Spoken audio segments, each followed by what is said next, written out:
नमस्कार मित्रों, आज के इस वीडियो में एक बार फिर से आप सभी का बहुत बहुत हार्दिक स्वागत है। हम आशा करते हैं कि आप सभी स्वस्थ होंगे, मस्त होंगे और पूरी तरह से अपनी तैयारी में व्यस्त होंगे। तो मित्रों, आज के इस वीडियो में हम प्रतिदर्श प्रश्न पत्र भाग 8 के अंतर्गत टीजीटी पीजीटी हिंदी के पाठ्यक्रम पर आधारित 125 महत्वपूर्ण और संभावित प्रश्नों को व्याख्यात्मक तरीके से हल करेंगे और इसके साथ ही इन्हें ट्रिक की सहायता से याद करने का भी प्रयास करेंगे। तो हम आशा करते हैं कि वीडियो आप सबके लिए बहुत ही महत्वपूर्ण होने वाला है, इसलिए इस वीडियो को आप लोग अंत तक जरूर देखें। और अगर आपको थोड़ा सा भी उचित लगे तो इस वीडियो को अपने जो परिचित लोग हैं उनके पास भी शेयर कर सकते हैं। तो जैसा कि स्क्रीन पर आप देख पा रहे हैं, प्रतिदर्श प्रश्न पत्र अष्टम हिंदी साहित्य, और आज की इस प्रश्नोत्तरी का पहला प्रश्न है कि हिंदी का पाणिनि किसे, यहाँ पे देखिए खा दिखाई दे रहा है, तो खा को आप कर लीजिएगा किसे कहा जाता है ना। तो प्रश्न संख्या 1 है कि हिंदी का पाणिनि किसे कहा जाता है। विकल्प ये कह रहे हैं कि रामचंद्र वर्मा को कहा जाता है, विकल्प बी कामता प्रसाद गुरु कहा जाता है, विकल्प सी भोलानाथ तिवारी को, या फिर विकल्प डी किशोरी दास वाजपेयी को। तो प्रश्न संख्या 1 का जवाब आपको देना है। प्यारा सा प्रश्न है आप सबकी स्क्रीन पर कि हिंदी का पाणिनि किसे कहा जाता है, और आप सबका जवाब भी आ गया कि सर विकल्प बी को लॉक किया जाए, कामता प्रसाद गुरु इज राइट आंसर, है ना। देखिए हिंदी का जो पाणिनि होता है ना, वो बिल्कुल विकल्प भी कामता प्रसाद गुरु है, इसे ध्यान में रखिएगा। अब कैसे दिमाग में बैठाएंगे, तो देखिए सर हिंदी का जो पाणिनि होता है ना, वो क्या करता है, कमाता है, कामता है, कमाता है और गुरु है। तो हिंदी का पाणिनि क्या होगा, एक तो गुरु होगा और दूसरा वो कमाता होगा, कमाता होगा, यानी कमाता का मतलब है कामता प्रसाद गुरु इज राइट आंसर। ठीक है, चलिए प्रश्न संख्या 2 है कि पाल की समय सीमा मानी जाती है, यानी कि जो पाली भाषा है उसका समय सीमा कब से कब तक माना जाता है। विकल्प ये कह रहे हैं कि 1000 ईस्वी से लेकर के 500 ईस्वी तक, विकल्प बी 500 ईस्वी पूर्व से प्रथम ईस्वी पूर्व तक, विकल्प सी 1000 ईस्वी से 500 ईस्वी तक, या फिर विकल्प डी है प्रथम से लेकर के 500 ईस्वी तक। प्रश्न संख्या 2 का जवाब आपको देना है। प्यारा सा प्रश्न है आप सबकी स्क्रीन पर, और उतना ही बेहतरीन जवाब आप सबका आ गया कि सर विकल्प बी को लॉक किया जाए, 500 ईस्वी से प्रथम ईस्वी इज राइट आंसर, है ना। देखिए कैसे दिमाग में बैठा लेंगे, तो देखिए पा से पाली, पा से 5, है ना। पाली क्या है, पा, 5 से 1, 5 से 1 पाली है। कौन सी पाली, बोले 5 से 1, 5 से 1, यानी कि 500 ईस्वी से लेकर के 1 माने प्रथम ईस्वी पूर्व तक पाली है। प्रथम पाली 500 से 1, 500 से 1, ऐसे कुछ दिमाग बैठाइएगा और इसे हमेशा के लिए कंठस्थ कर लीजिएगा। प्रश्न संख्या 3 है कि हिंदी भाषा की उत्पत्ति हुई है, अब किससे हुई है। विकल्प ये कह रहे हैं कि वैदिक संस्कृत से उत्पन्न हुई, विकल्प बी लौकिक संस्कृत से उत्पन्न हुई, विकल्प सी सौरसेनी अपभ्रंश से, या फिर विकल्प डी प्राकृत भाषा से हुई है। तो प्रश्न संख्या 3 का जवाब आपको देना है।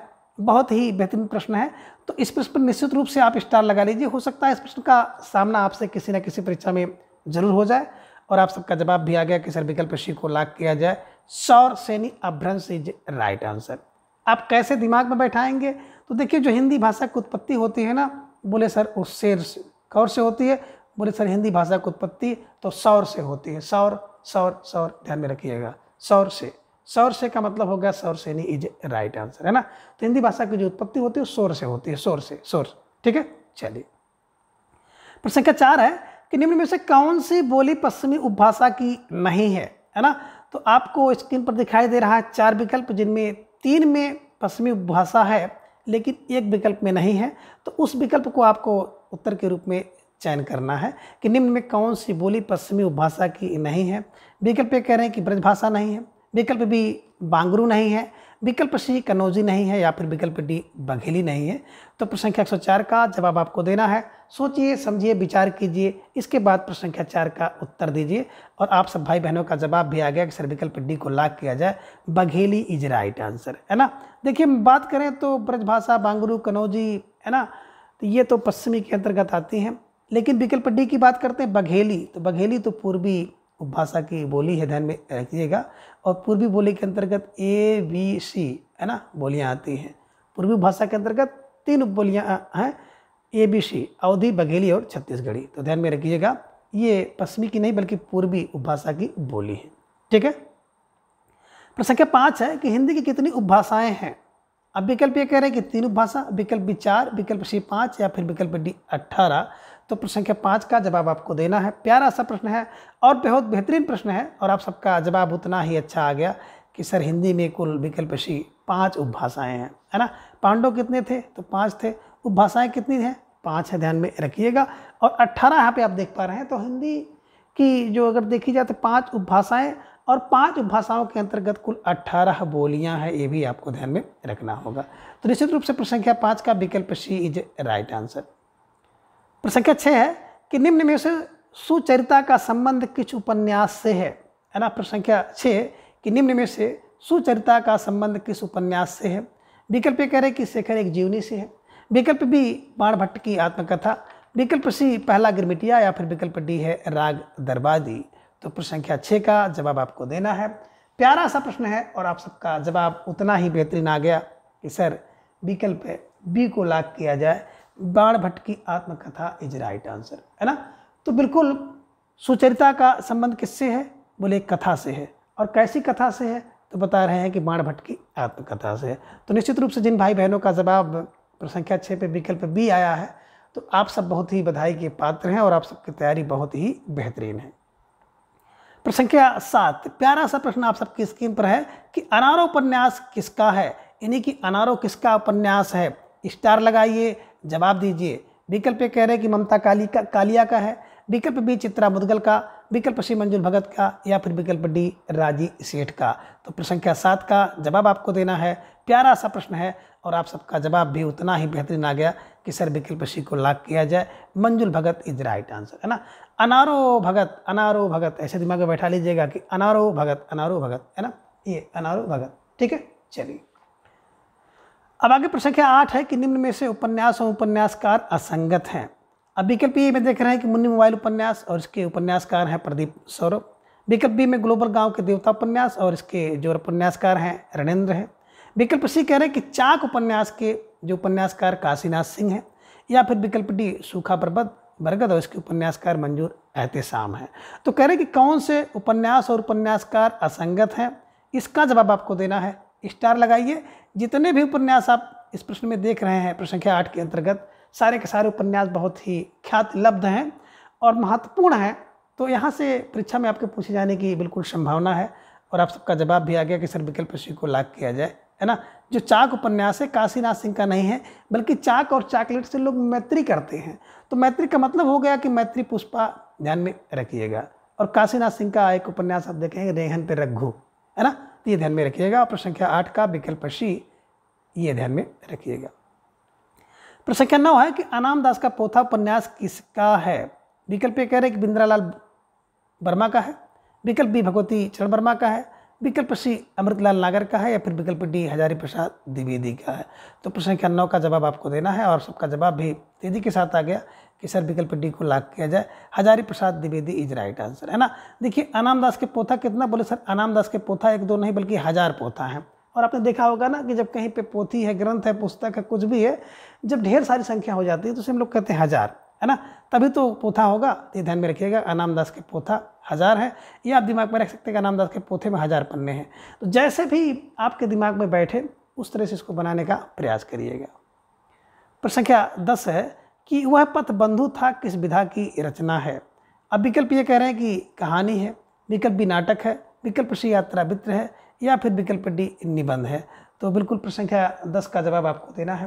प्यारा सा प्रश्न आप सबके स्क्रीन पर है कि यह पथ बंधु है ना, तो किस प्रकार की रचना है। हालांकि इस प्रश्न को अगर देखा जाए तो यहाँ पे एक विकल्प और बढ़ा लीजिएगा, उपन्यास। क्या बढ़ा लीजिएगा, उपन्यास। तो निश्चित रूप से अब आप समझ गए होंगे और आप सबका जवाब भी आ गया कि नरेश मेहता का उपन्यास है, ठीक है ना। तो प्रश्न संख्या 10 का विकल्प है जो निबंध के स्थान पर आप उपन्यास करिए और उपन्यास विकल्प डी को आप सही करिएगा कि वह पथ बंधु था, है ना। अब जब वह पथ बंधु था तो क्या हो गया, बोले सर नाश हो गया।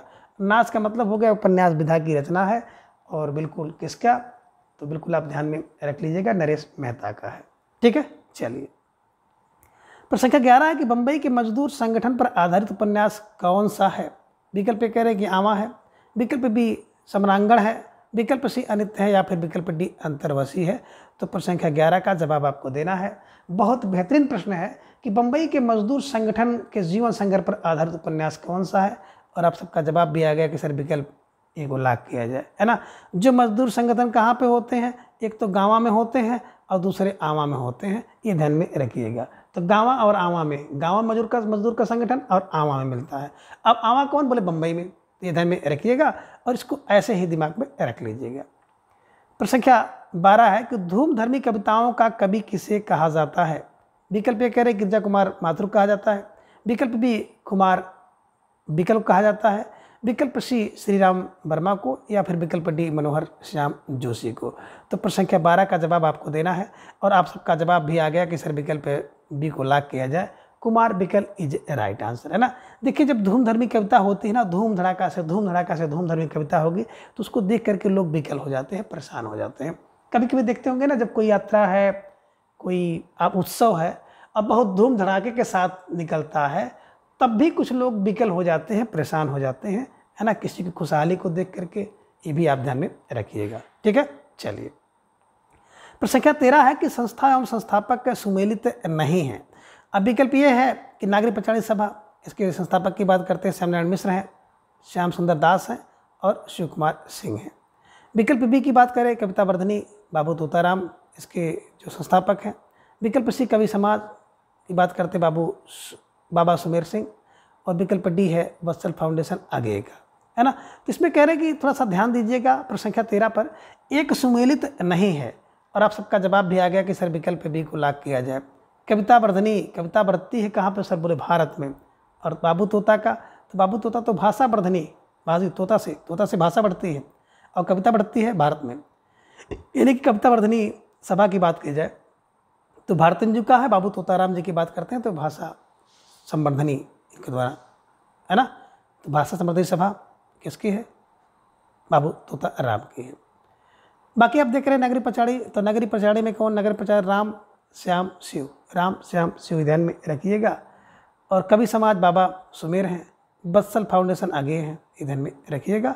और प्रश्न संख्या 13 का विकल्प बी को आप हमेशा के लिए कंठस्थ कर लीजिए। प्रश्न संख्या 14 है कि कोहबर की शर्त उपन्यास पर बनी फिल्म कौन सी है। विकल्प ए कह रहे कि तीसरी कसम है, विकल्प बी रजनीगंधा है, विकल्प सी हिना है, या फिर विकल्प डी नदिया के पार है। तो प्रश्न संख्या 14 का जवाब आपको देना है कि कोहबर की शर्त, है ना, जो कि केशव राम की रचना है ना। तो कह रहे इस पर कौन सी पिक्चर बनी है, इसका जवाब आपको देना है। कोहबर की शर्त केशव प्रसाद मिश्र की, है ना।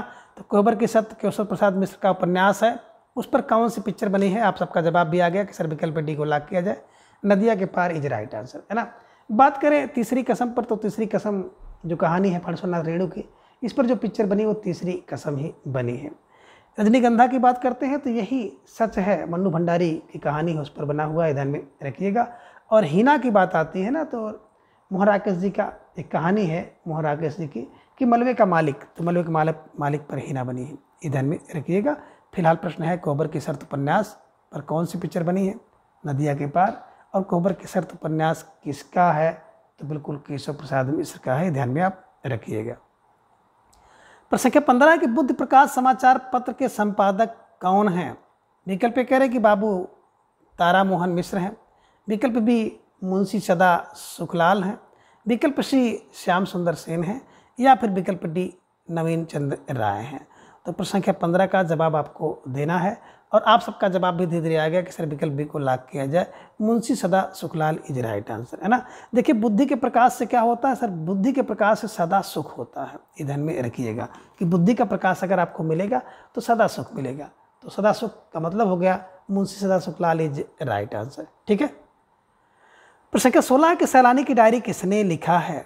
विकल्प ये कह रहे कि रघुबीर सहाय ने लिखा, विकल्प बी राजेंद्र अवस्थी ने, विकल्प सी अजीत ने, या फिर विकल्प डी उपन्यास अस्क ने। तो प्रश्न संख्या 16 का जवाब आपको देना है। प्यारा सा प्रश्न है, स्टार लगा लीजिए, हो सकता है कि ये डायरी आपके परीक्षा में कहीं न कहीं दिख जाए। और आप सबका जवाब भी धीरे धीरे आ गया कि सर सैलानी की डायरी, विकल्प बी राजेंद्र अवस्थी, है ना। जब एक अवस्था होती है ना तो व्यक्ति क्या करता है, सैलानी की डायरी लिखता है। तो Rajendra Awasthi is right answer. प्रश्न संख्या 17 है कि हिंदी में रिपोर्ट ताज का जनक किसे माना जाता है। विकल्प कह रहे कि रांगे राघव को माना जाता है, विकल्प बी प्रकाश चंद्र गुप्त को माना जाता है, विकल्प सी विवेकी राय को, या फिर विकल्प डी है शिवदान सिंह चौहान को। तो प्रश्न संख्या 17 का जवाब आपको देना है और आप सबका जवाब भी धीरे धीरे आ गया कि सर विकल्प डी को लॉक किया जाए, है ना। देखिए हिंदी में जो रिपोर्ट ताज होता है ना, ताज कब मिलेगा, जब शिव का दान, जब शिव का दान होगा और लक्ष्मी पूरी होंगी तो लक्ष्मी पूरी यानी कि लक्ष्मी पूरा, शिव का दान होगा तो लक्ष्मी पूरी होंगी। तो शिवदान सिंह चौहान का लक्ष्मीपुरा लिखा गया रिपोर्टाज है, तो ध्यान में रखिएगा कि जब शिव का दान होगा तो लक्ष्मी पूरी होंगी, और लक्ष्मी पूरी होंगी तो रिपोर्टाज आएगा, ये ध्यान में रखिएगा, ठीक है ना। तो प्रश्न संख्या 17 का विकल्प डी इज राइट आंसर। प्रश्न संख्या 18 है कि गद्य काव्य एवं रचनाकार का मिलान करें। अब विकल्प ये आप देख पा रहे हैं यहाँ पर कि उजली आग और इनके सामने है राय कृष्णदास, साहित्य का देवता यानी कि साहित्य देवता राजेंद्र अवस्थी, काल चिंतन माखनलाल चतुर्वेदी, विकल्प डी साधना रामधारी सिंह दिनकर। तो बिल्कुल प्रश्न संख्या 18 का जवाब आपको देना है और सोच समझ कर उत्तर दीजिएगा। अब बिल्कुल आप सबका उत्तर भी धीरे धीरे आ गया कि उजली आग की बात करते हैं तो उजली आग रामधारी सिंह दिनकर की है, साहित्य का देवता माखन खाते हैं, काल चिंतन राजेंद्र करते हैं और साधना तो राय कृष्णदास की है। तो इस प्रकार से अगर देखेंगे तो 1 का 4 है ना, 1 का 4, A का 4 आपको मिला विकल्प बी में, अब B का 3 आपको मिल गया, बिल्कुल C का आपको 2 मिल गया और D का आपको क्या मिल गया, बिल्कुल D की बात करते हैं D का आपको 1 मिलना चाहिए। तो इस हिसाब से अगर देखा जाए तो निश्चित रूप से उजली आग रामधारी सिंह दिनकर की है, उजली आग रामधारी सिंह दिनकर है, 1 का 4 है ना, साहित्य का देवता माखन खाता है तो 2 का 3, काल चिंतन राजेंद्र अवस्थी तो 2 होना चाहिए था।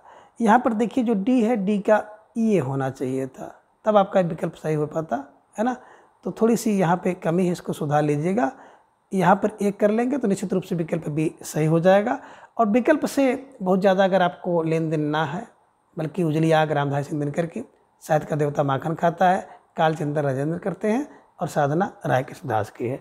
तो बिल्कुल 1 का 4 और 2 का 3 और काल चिंतन यानी कि C का 2 और D की बात करते हैं तो 1, ऐसे दिमाग में बैठा लीजिएगा, ठीक है। चलिए प्रश्न संख्या 19 है कि पद्म पराग किस विधा की रचना है। अब विकल्प ये कह रहे हैं कि रेखा चित्र है, विकल्प बी उपन्यास है, विकल्प सी संस्मरण है या फिर विकल्प डी यात्रा वृत्त है। तो प्रश्न संख्या 19 का जवाब आपको देना है। बहुत बेहतरीन प्रश्न है आप सबके स्क्रीन पर और आप सबका जवाब भी आ गया कि सर विकल्प डी को सी को लॉक किया जाए, संस्मरण इज राइट आंसर है ना। देखिए पद्म का पराग है ना तो एक संस्मरण है, इधर में रखिएगा। प्रश्न संख्या 20 है कि बैर क्रोध का आचार या मुरब्बा है, कथन किसका है। विकल्प कह रहे हैं कि भारत हरिश्चंद्र का है, विकल्प बी बाबू श्याम सुंदर दास का है, विकल्प सी रामचंद्र शुक्ल का है या फिर विकल्प डी प्रेमचंद का है।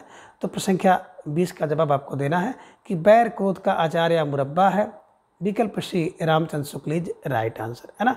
देखिए क्रोध करते हैं बैर में है ना, और तो वही क्या हो जाता है, आचार या मुरब्बा हो जाता है। तो रामचंद्र शुक्ल ध्यान में रखिएगा। प्रश्न संख्या 21 है कि निम्न में से कौन सा एक महादेवी वर्मा का रेखा चित्र नहीं है।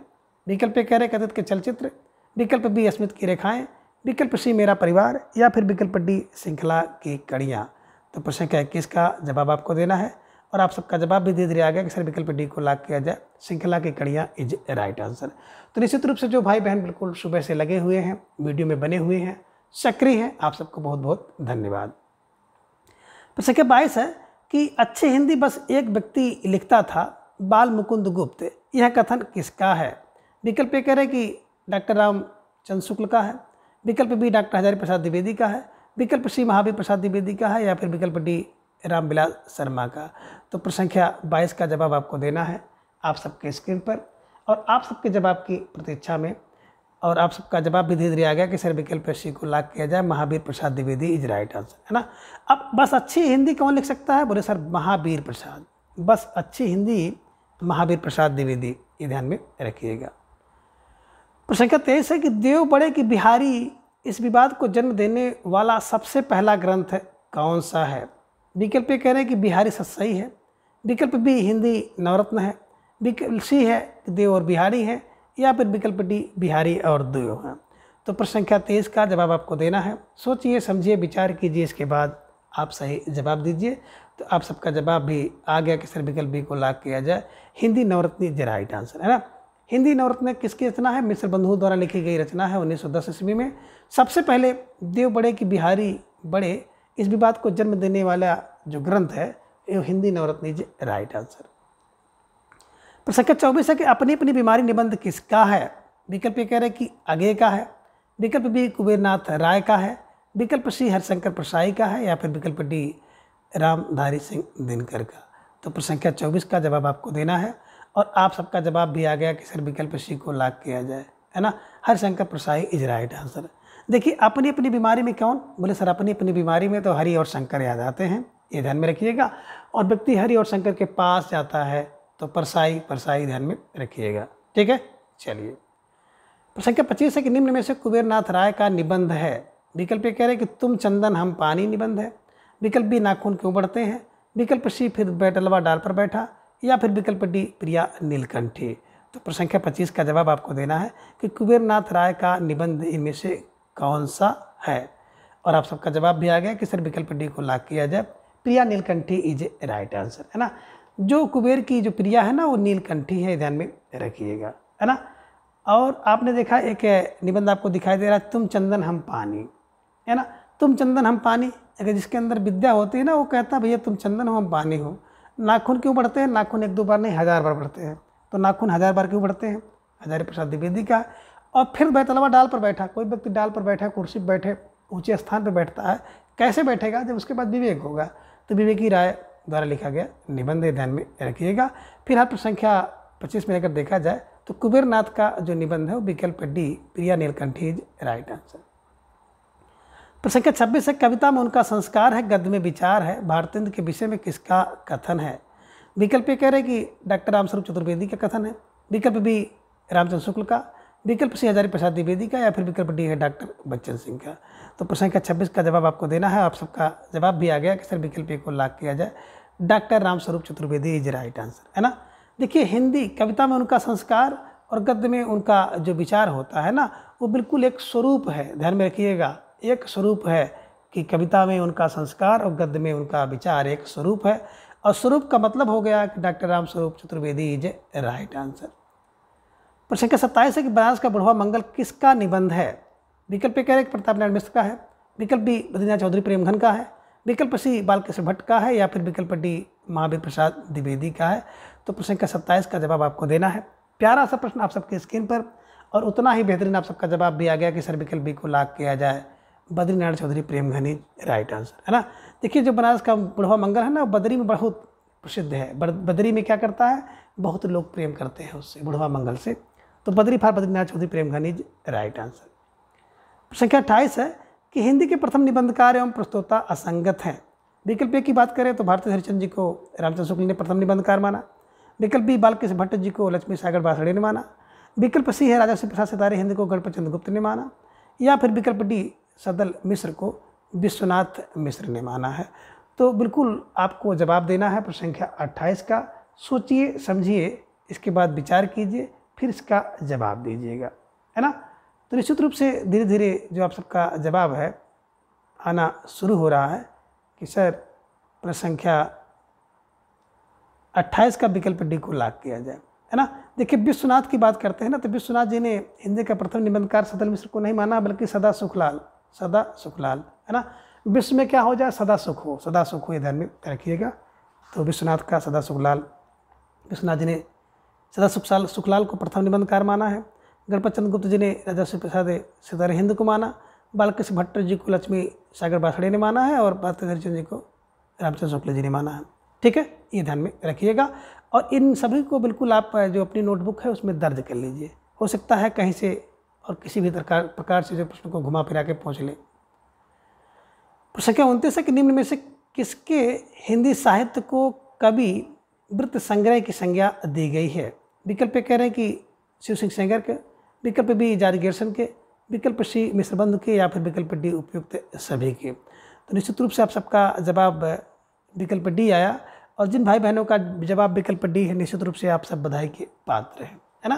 तो देखिए शिव सिंह सेंगर, जारी गिरसन और मिश्रबंधु, इन तीनों, है ना, विद्वानों का जो संग्रह था साहित्य का, उसके कवि वृत्त संग्रह की संज्ञा दी गई है। और इसकी एक क्लू मैंने बताई थी ना कि शिव मिश्र जा, है ना, और वित्त संग्रह कर। तो शिव मिश्र जा वित्त संग्रह कर, ध्यान में रखिएगा। शिव सिंह सेंगर, जारी गिरसन और मिश्र बंधु। प्रश्न संख्या 30 है तज़किरा-ए-शोराई नामक हिंदी ग्रंथ किसका है। विकल्प कह रहे हैं कि महेश शर्मा का है, विकल्प बी अमीर खुसरो का है, विकल्प सी एडविन गिब्स का है, या फिर विकल्प डी मौलवी करीमुद्दीन का है। तो प्रश्न संख्या 30 का आपको जवाब देना है और आप सबका जवाब भी बहुत बेहतरीन आ गया कि सर विकल्प डी को लॉक किया जाए, है ना। जो तज़किरा शोराई हिंदी कौन लिखता है, बोले सर मौलवी करीमुद्दीन, है ना।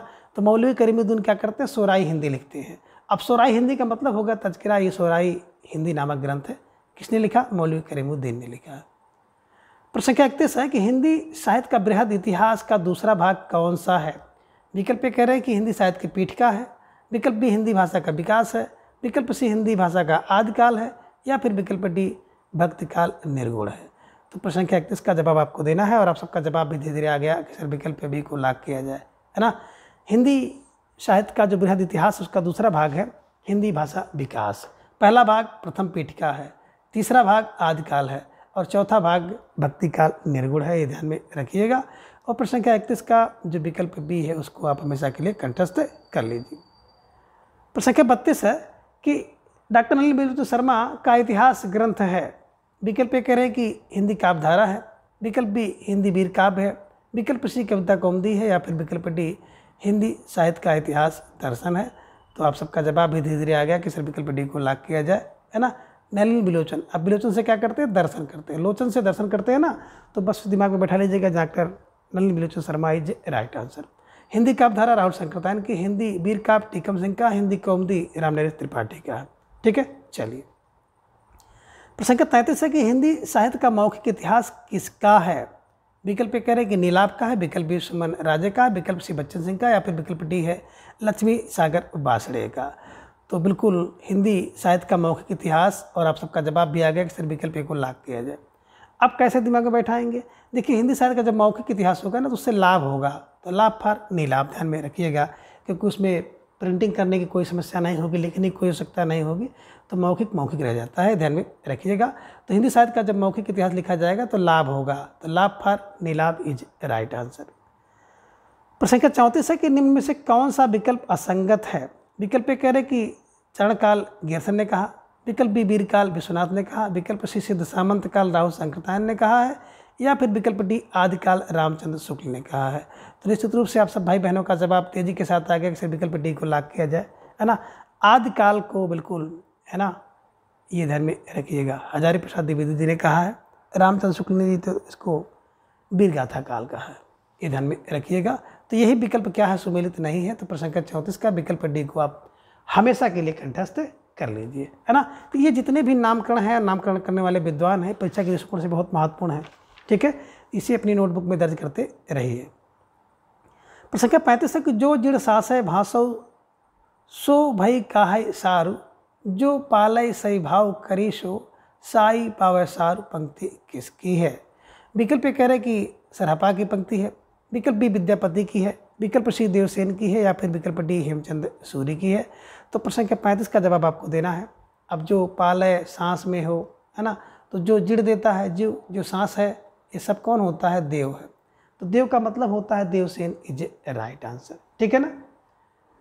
अब आगे प्रश्न संख्या 36 है कि योगसार एवं प्रमात्र प्रकाश किसकी कृति है। तो योगसार एवं प्रमात्र प्रकाश की बात करते हैं, किसकी कृति है।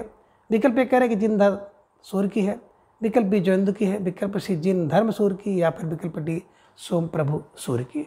तो प्रश्न संख्या 36 का आप सबका जवाब भी आ गया कि सर विकल्प बी को लॉक किया जाए, जोइंद इज राइट आंसर, है ना।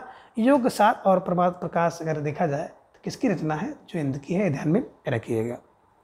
प्रश्न संख्या 37 है कि गोरख बानी का संपादन किसने किया। विकल्प कह रहे हैं कि हरप्रसाद शास्त्री ने किया, विकल्प बी पीताम्बर दत्त बड़थवाल ने किया, विकल्प सी प्रबोध चंद्र वागाची ने किया, या फिर विकल्प डी माता प्रसाद गुप्त ने किया है। तो प्रश्न संख्या 37 का जवाब आपको देना है और आप सबका जवाब भी आ गया कि सर विकल्प बी को लॉक किया जाए, पीताम्बर दत्त बाणी, है ना, पीताम्बर दत्त बड़थवाल राइट आंसर, है ना।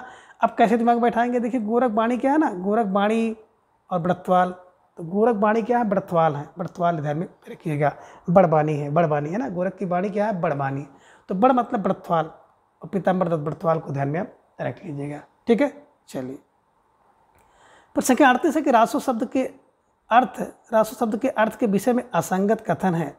विकल्प ये कह रहे हैं कि राजस्व शब्द, है ना, रासो का अर्थ राजस्व से गच्छता तासीन लिया, राजस हरिप्रसाद शास्त्री ने लिया, रास नंदुलारे वाजपेयी ने लिया, और रासक की बात करें तो बिल्कुल रामचंद्र शुक्ल ने लिया है। तो कह रहे कौन असंगत है, सोच समझ कर विचार करिए और इसके बाद उत्तर दीजिए। और आप सबका जवाब भी आ गया कि सर विकल्प डी को लॉक किया जाए।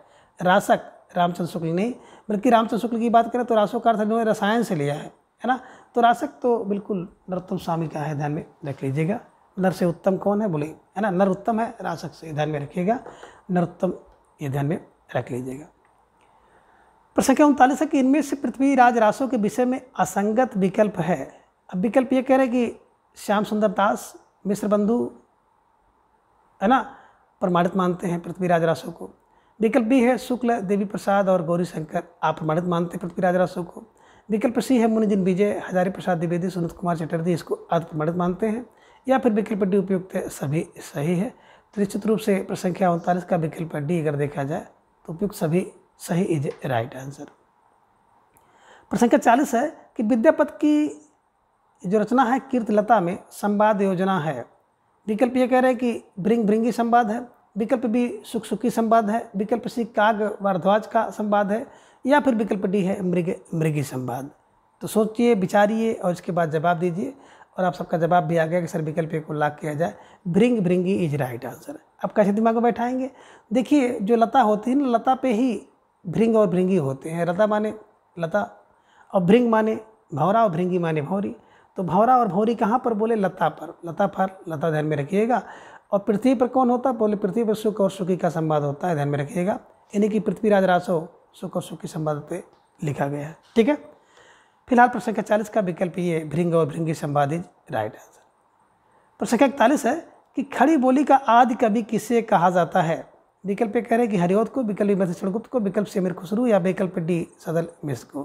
तो प्रश्न संख्या 41 का जवाब भी आप सबका आ गया कि सर विकल्प सी को लॉक किया जाए, अमीर खुसरू इज राइट आंसर, है ना। खड़ी बोली कौन बोलता है, जो अमीर होगा। आज देखे होंगे कभी कोई ना जो अमीर व्यक्ति होता है खड़े खड़े बोल देता है, आपको बुरा लगे या भला लगे, अच्छा लगे, है ना, वो तुरंत जो है खरी खरी बोलते हैं। कौन बोले सर, अमीर, अमीर फर अमीर लोग। प्रश्न संख्या 42 है कि राम कुमार वर्मा ने हिंदी का प्रथम कवि किसे माना है। विकल्प ये कह रहे हैं कि पुष्प को, विकल्प बी सरपा को, विकल्प सी शंभू को, या फिर विकल्प डी सालभद्र सूर्य को। तो प्रश्न संख्या 42 का जवाब आपको देना है। प्यारा सा प्रश्न है और आप सबका जवाब भी आ गया कि राम कुमार वर्मा जी ने शंभू को हिंदी का प्रथम कवि माना है। पुष्प या पुण्य की बात करते हैं तो शिव सिंह सेंगर ने माना, सरपा को राहुल संकृतान ने माना है, और सालभद्र सूर्य को गणपत चंद्र गुप्त ने माना है, ये ध्यान में रखिएगा। तो फिलहाल प्रश्न संख्या 42 का विकल्प सी इज राइट आंसर। प्रश्न संख्या 43 है लेकिन जोर देकर कहना चाहता हूं कि अगर इस्लाम नहीं आया होता तो भी इस साहित्य का 12 आना वैसा ही होता जैसा आज है। ये कथन किसका है। विकल्प ये कह रहे हैं कि रामचंद्र शुक्ल का है, विकल्प बी हजारी प्रसाद द्विवेदी का है, विकल्प सी राम कुमार वर्मा, या फिर विकल्प डी गियरसन का है। तो निश्चित रूप से प्रश्न संख्या 43 का जो जवाब है विकल्प B Hazari Prasad Dwivedi is right answer, है ना। और जब मैं जोर देकर 1000 बार कहना चाहता हूँ, है ना, कि 12 आना वैसा होता, अब 12 आना 13 आना आज की बात की जाती है तो 1000 होते, उससे 1000 फर Hazari Prasad Dwivedi is right answer, ठीक है। प्रश्न संख्या 44 है कि निम्न में से मलूक दास का जन्म कहाँ हुआ था। विकल्प ये कह रहे हैं कि अलवर में हुआ, विकल्प बी अहमदाबाद में, विकल्प सी इलाहाबाद में, या फिर विकल्प डी काशी में। तो प्रश्न संख्या 44 का जवाब आपको देना है कि मलूक दास का जन्म कहाँ हुआ, और आप सबका जवाब भी आ गया कि सर विकल्प सी को लॉक किया जाए, इलाहाबाद इज राइट आंसर, है ना। देखिए मलूक क्या है भैया, लुक तो इलाहाबाद में है, लोग इलाहाबाद, ध्यान में रखिएगा। प्रश्न संख्या 45 है कि कबीरदास की भाषा के विषय में असंगत कथन है।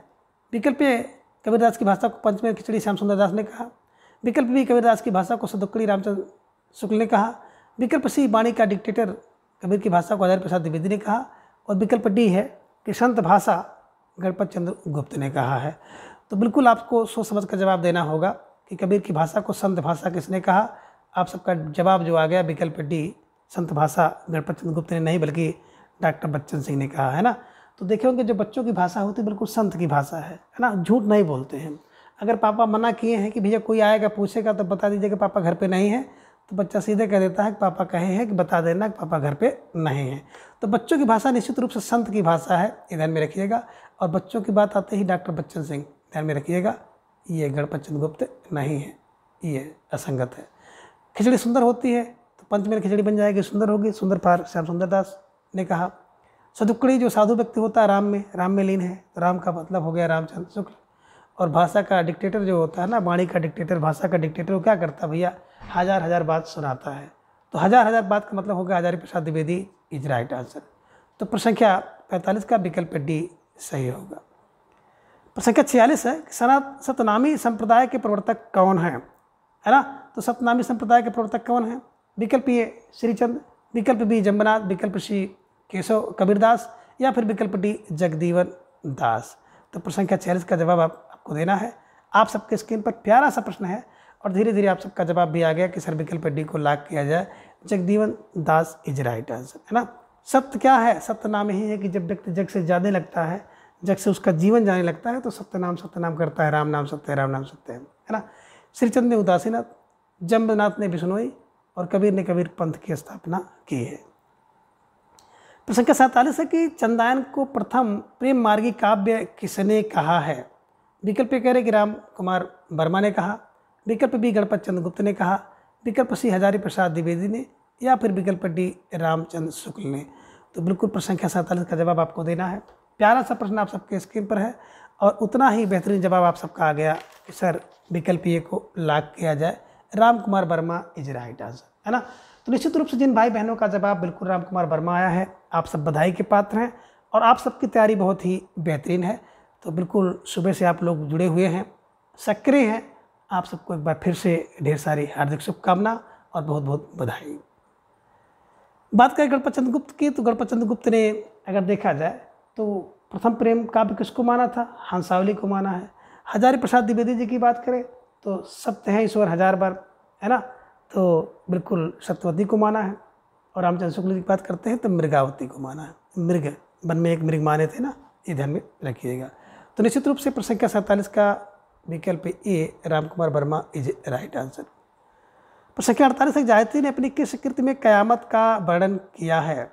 विकल्प ए कह रहे हैं कि पद्मावट में, विकल्प बी खरावट में, विकल्प सी आखिरी कलाम, या फिर विकल्प डी चित्र रेखा में। तो प्रश्न संख्या 48 का जवाब आपको देना है। प्यारा सा प्रश्न है और आप सबका उतना ही बेहतरीन जवाब भी आ गया कि सिर्फ विकल्प सी को लॉक किया जाए, आखिरी कलाम इज राइट आंसर, है ना। देखिए जो आखिरी कलाम होता है, आखिरी समय होता है ना, तो आखिरी समय में क्या होता है? कयामत का वर्णन होता है, ध्यान में रखिएगा। प्रश्न संख्या 49 है कि चंदायन के नायक एवं नायिका कौन है?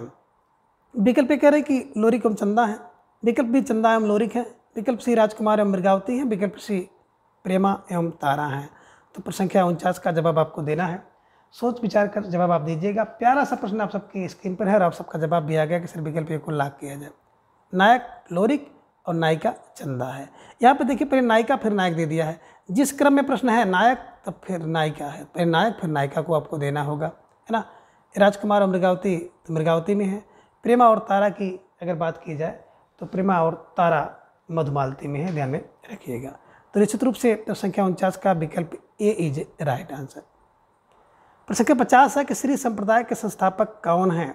विकल्प ए कह रहे हैं कि माधवाचार्य, विकल्प बी विष्णु स्वामी, विकल्प सी निम्बारकाचार्य, या फिर विकल्प डी है रामा अनुजाचार्य। तो निश्चित रूप से जिन भाई बहनों का जवाब विकल्प डी आया, आप सब बहुत बहुत बधाई के पात्र हैं और आप सबकी तैयारी बहुत बेहतरीन है ना। श्री कौन है? बोले राम के जो अनुज हैं उनको श्री कहते हैं। स्मार्ट शंकर हैं, माधव ब्रह्म है। विष्णु की बात करते हैं तो बिल्कुल रुद्र शुद्ध विष्णु है, ध्यान में रखिएगा, रुद्र शुद्ध विष्णु है। निम्न की बात करते हैं, सनका जो देखो निम्न सनकादि, तो ये ध्यान में आपको रखना होगा, है ना। अब देखिए मध्वाचार्य का जो ब्रह्म संप्रदाय है, विष्णु स्वामी का रुद्र संप्रदाय है, निम्बकाचार्य का सनकादि संप्रदाय है और रामानुजाचार्य की बात करते हैं तो श्री संप्रदाय है, ठीक है। तो फिलहाल प्रश्न संख्या 50 की एक बात अगर की जाए तो विकल्प डी इज राइट आंसर। प्रश्न संख्या 51 है तुलसीदास को कलिकाल का वाल्मीकि किसने कहा है? विकल्प ए कह रहे हैं कि स्मिथ ने कहा, विकल्प बी गेरसन ने, विकल्प सी हजारी प्रसाद द्विवेदी, या फिर विकल्प डी है नाभा दास। तो प्रश्न संख्या 51 का जवाब आपको देना है कि कालिकाल का वाल्मीकि किसने कहा? तो बिल्कुल विकल्प D Nabha Das is right answer, है ना।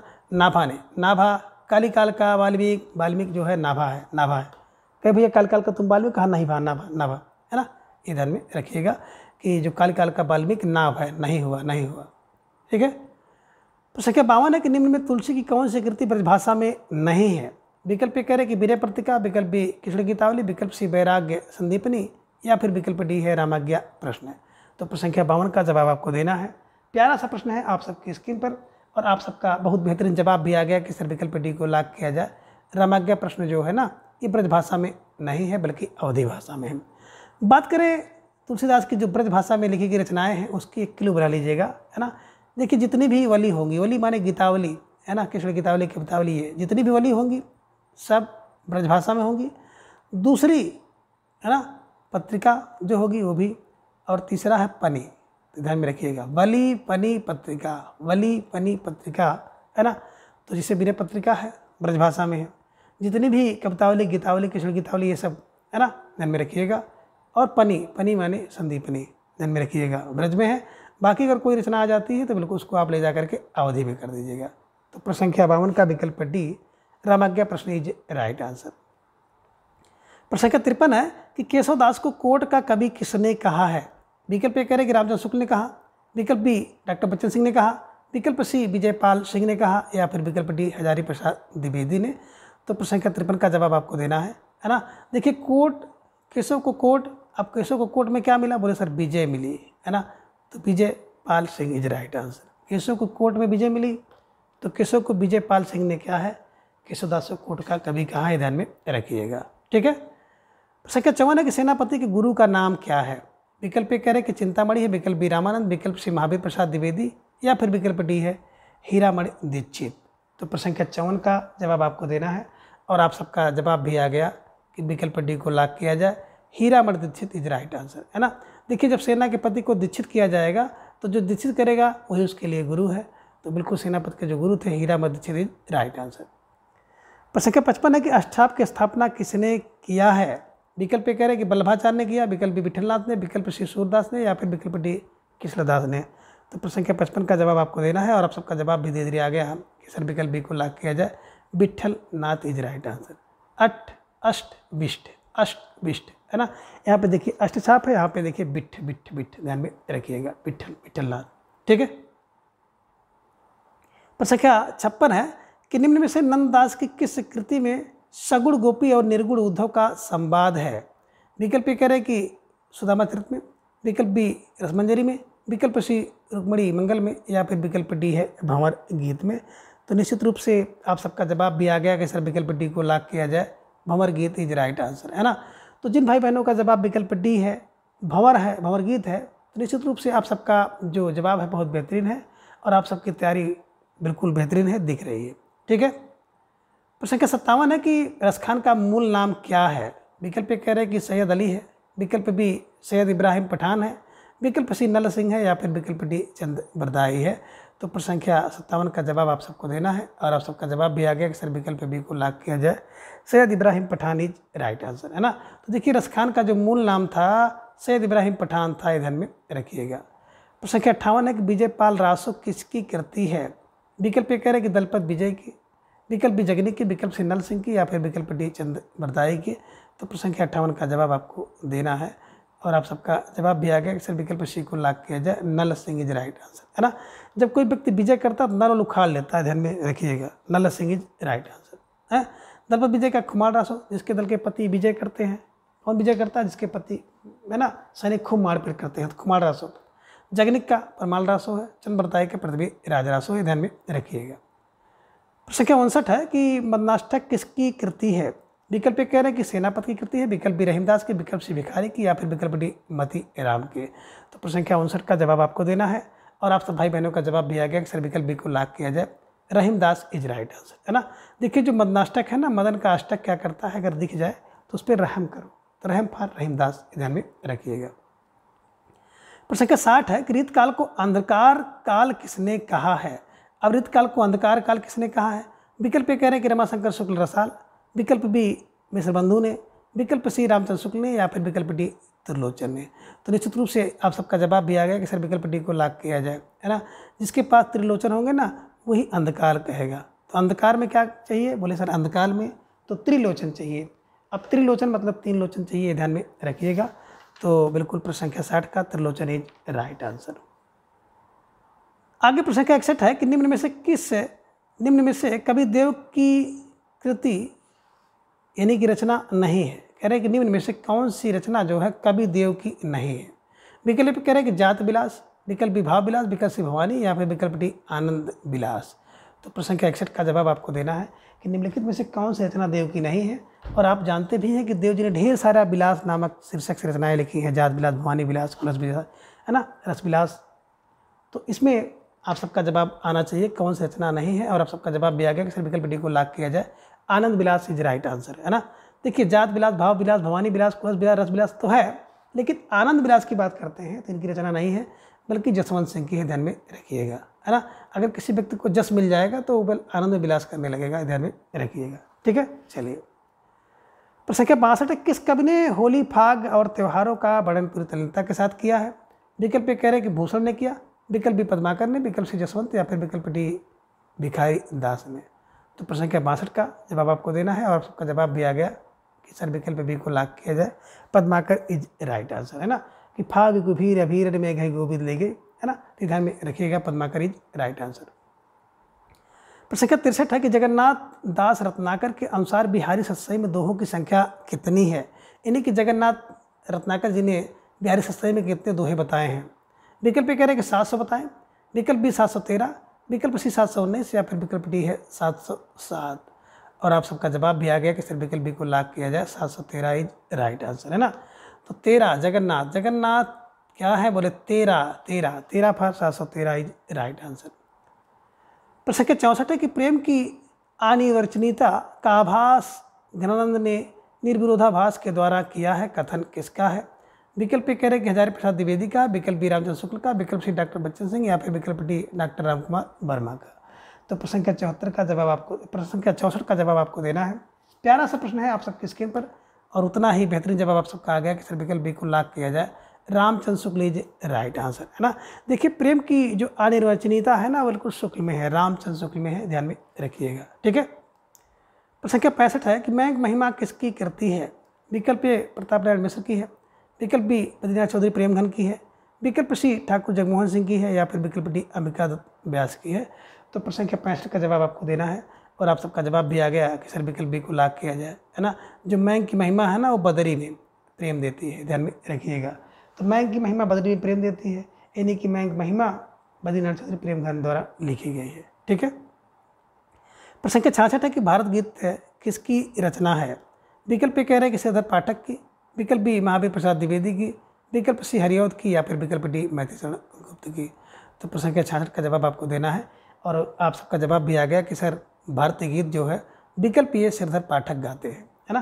तो भारतीय गीत कौन गाता है बोले भारत के पाठक जो है भारतीय गीत गाएंगे, तो पाठक होंगे तो गीत गाएंगे, तो भारत गीत कौन गाएगा, श्रीधर पाठक, ध्यान में रखिएगा। संख्या 67 है कि दूसरे स्वच्छंदतावादी कवि के रूप में किसे जाना जाता है। विकल्प कह रहे हैं श्रीधर पाठक को, ये तो पहले हैं, विकल्प बी रामनाथ त्रिपाठी को, विकल्प सी मैथिलीशरण गुप्त को या फिर विकल्प डी हरिऔध को। और आप सबका जवाब भी आ गया कि सर विकल्प बी को लॉक किया जाए, Ramnath Tripathi is right answer, है ना।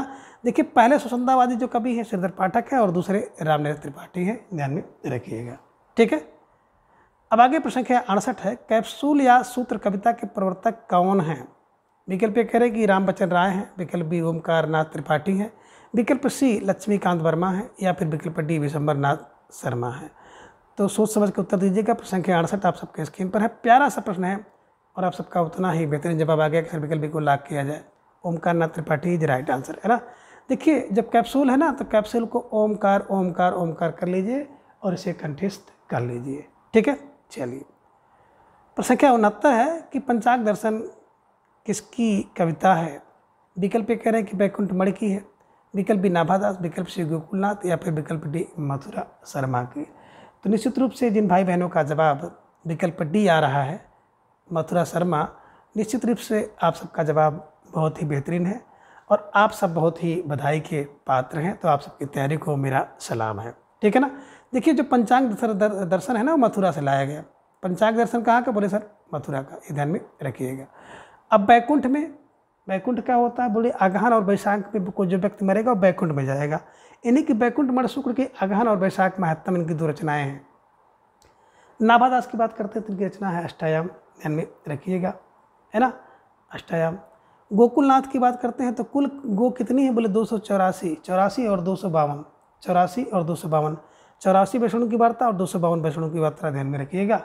और मथुरा शर्मा का भी आप देख ही रहे हैं कि पंचांग ले आओ, है ना।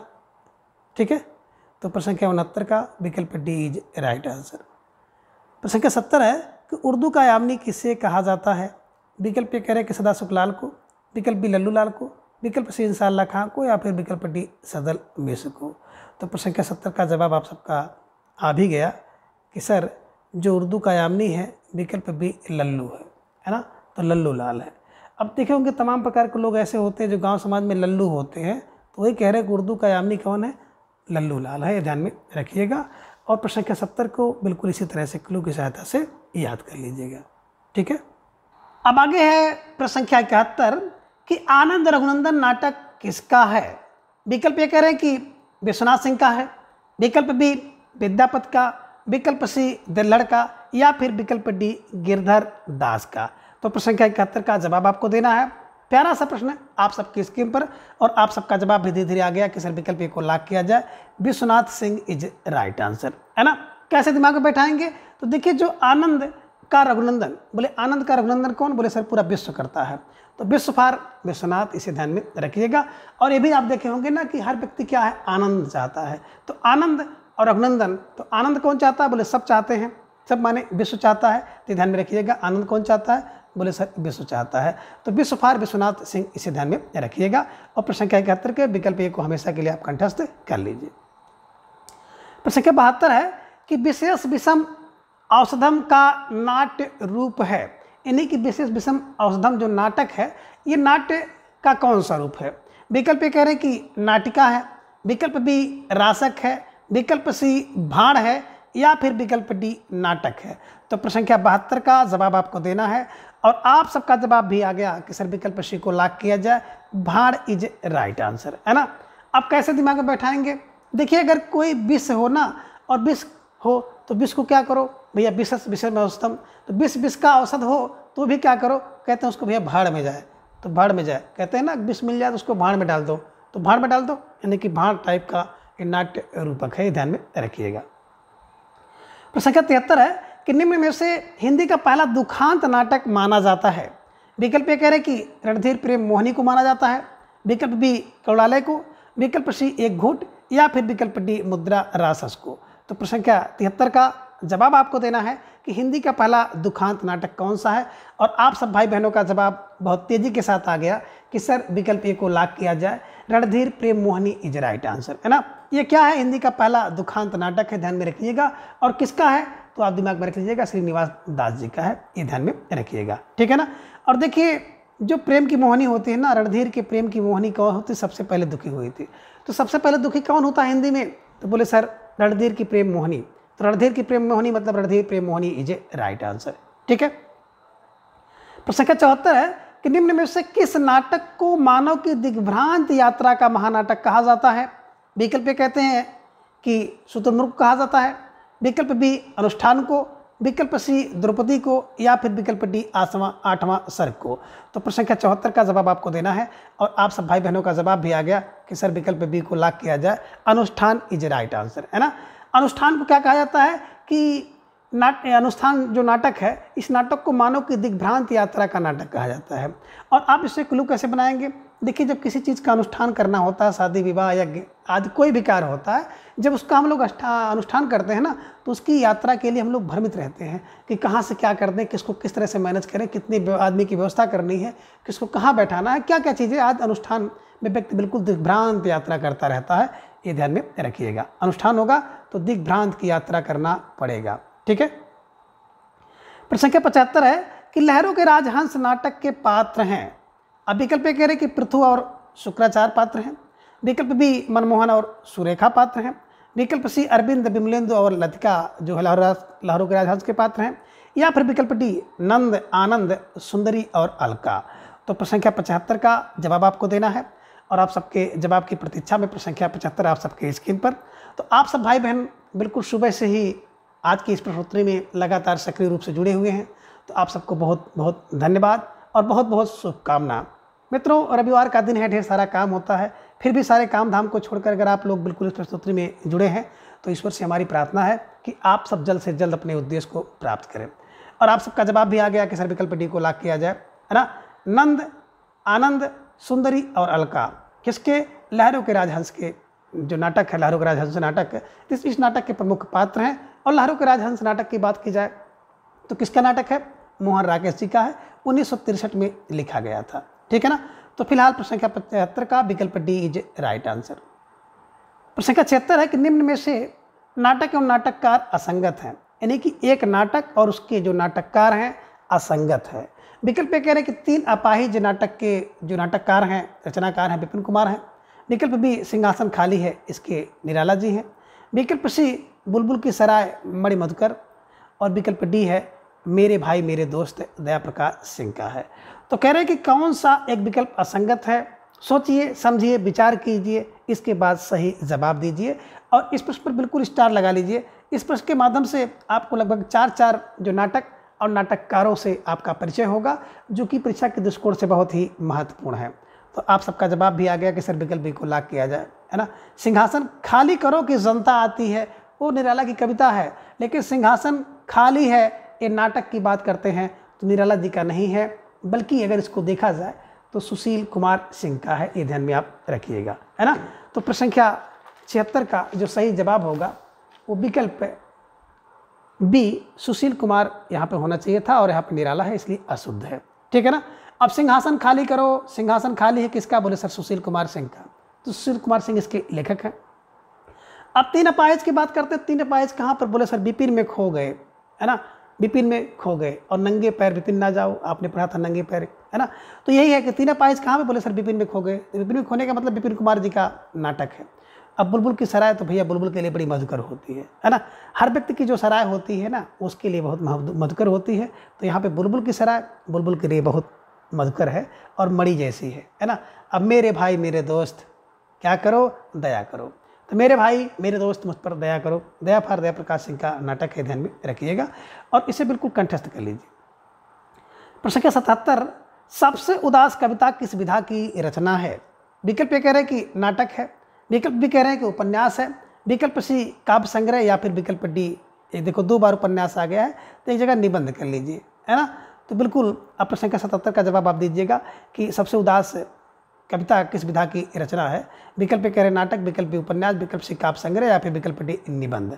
तो सोच समझकर जवाब आपको देना है। प्रश्न संख्या 77 आप सबके स्क्रीन पर है और आप सब भाई बहनों का जवाब भी आ गया कि सर विकल्प ए को लाख किया जाए, नाटक इज राइट आंसर, है ना। कभी कभी देखते होंगे कुछ व्यक्ति ऐसे होते हैं सबसे उदास होने का नाटक करते हैं, जबकि अंदर से बड़े खुश हैं, है ना।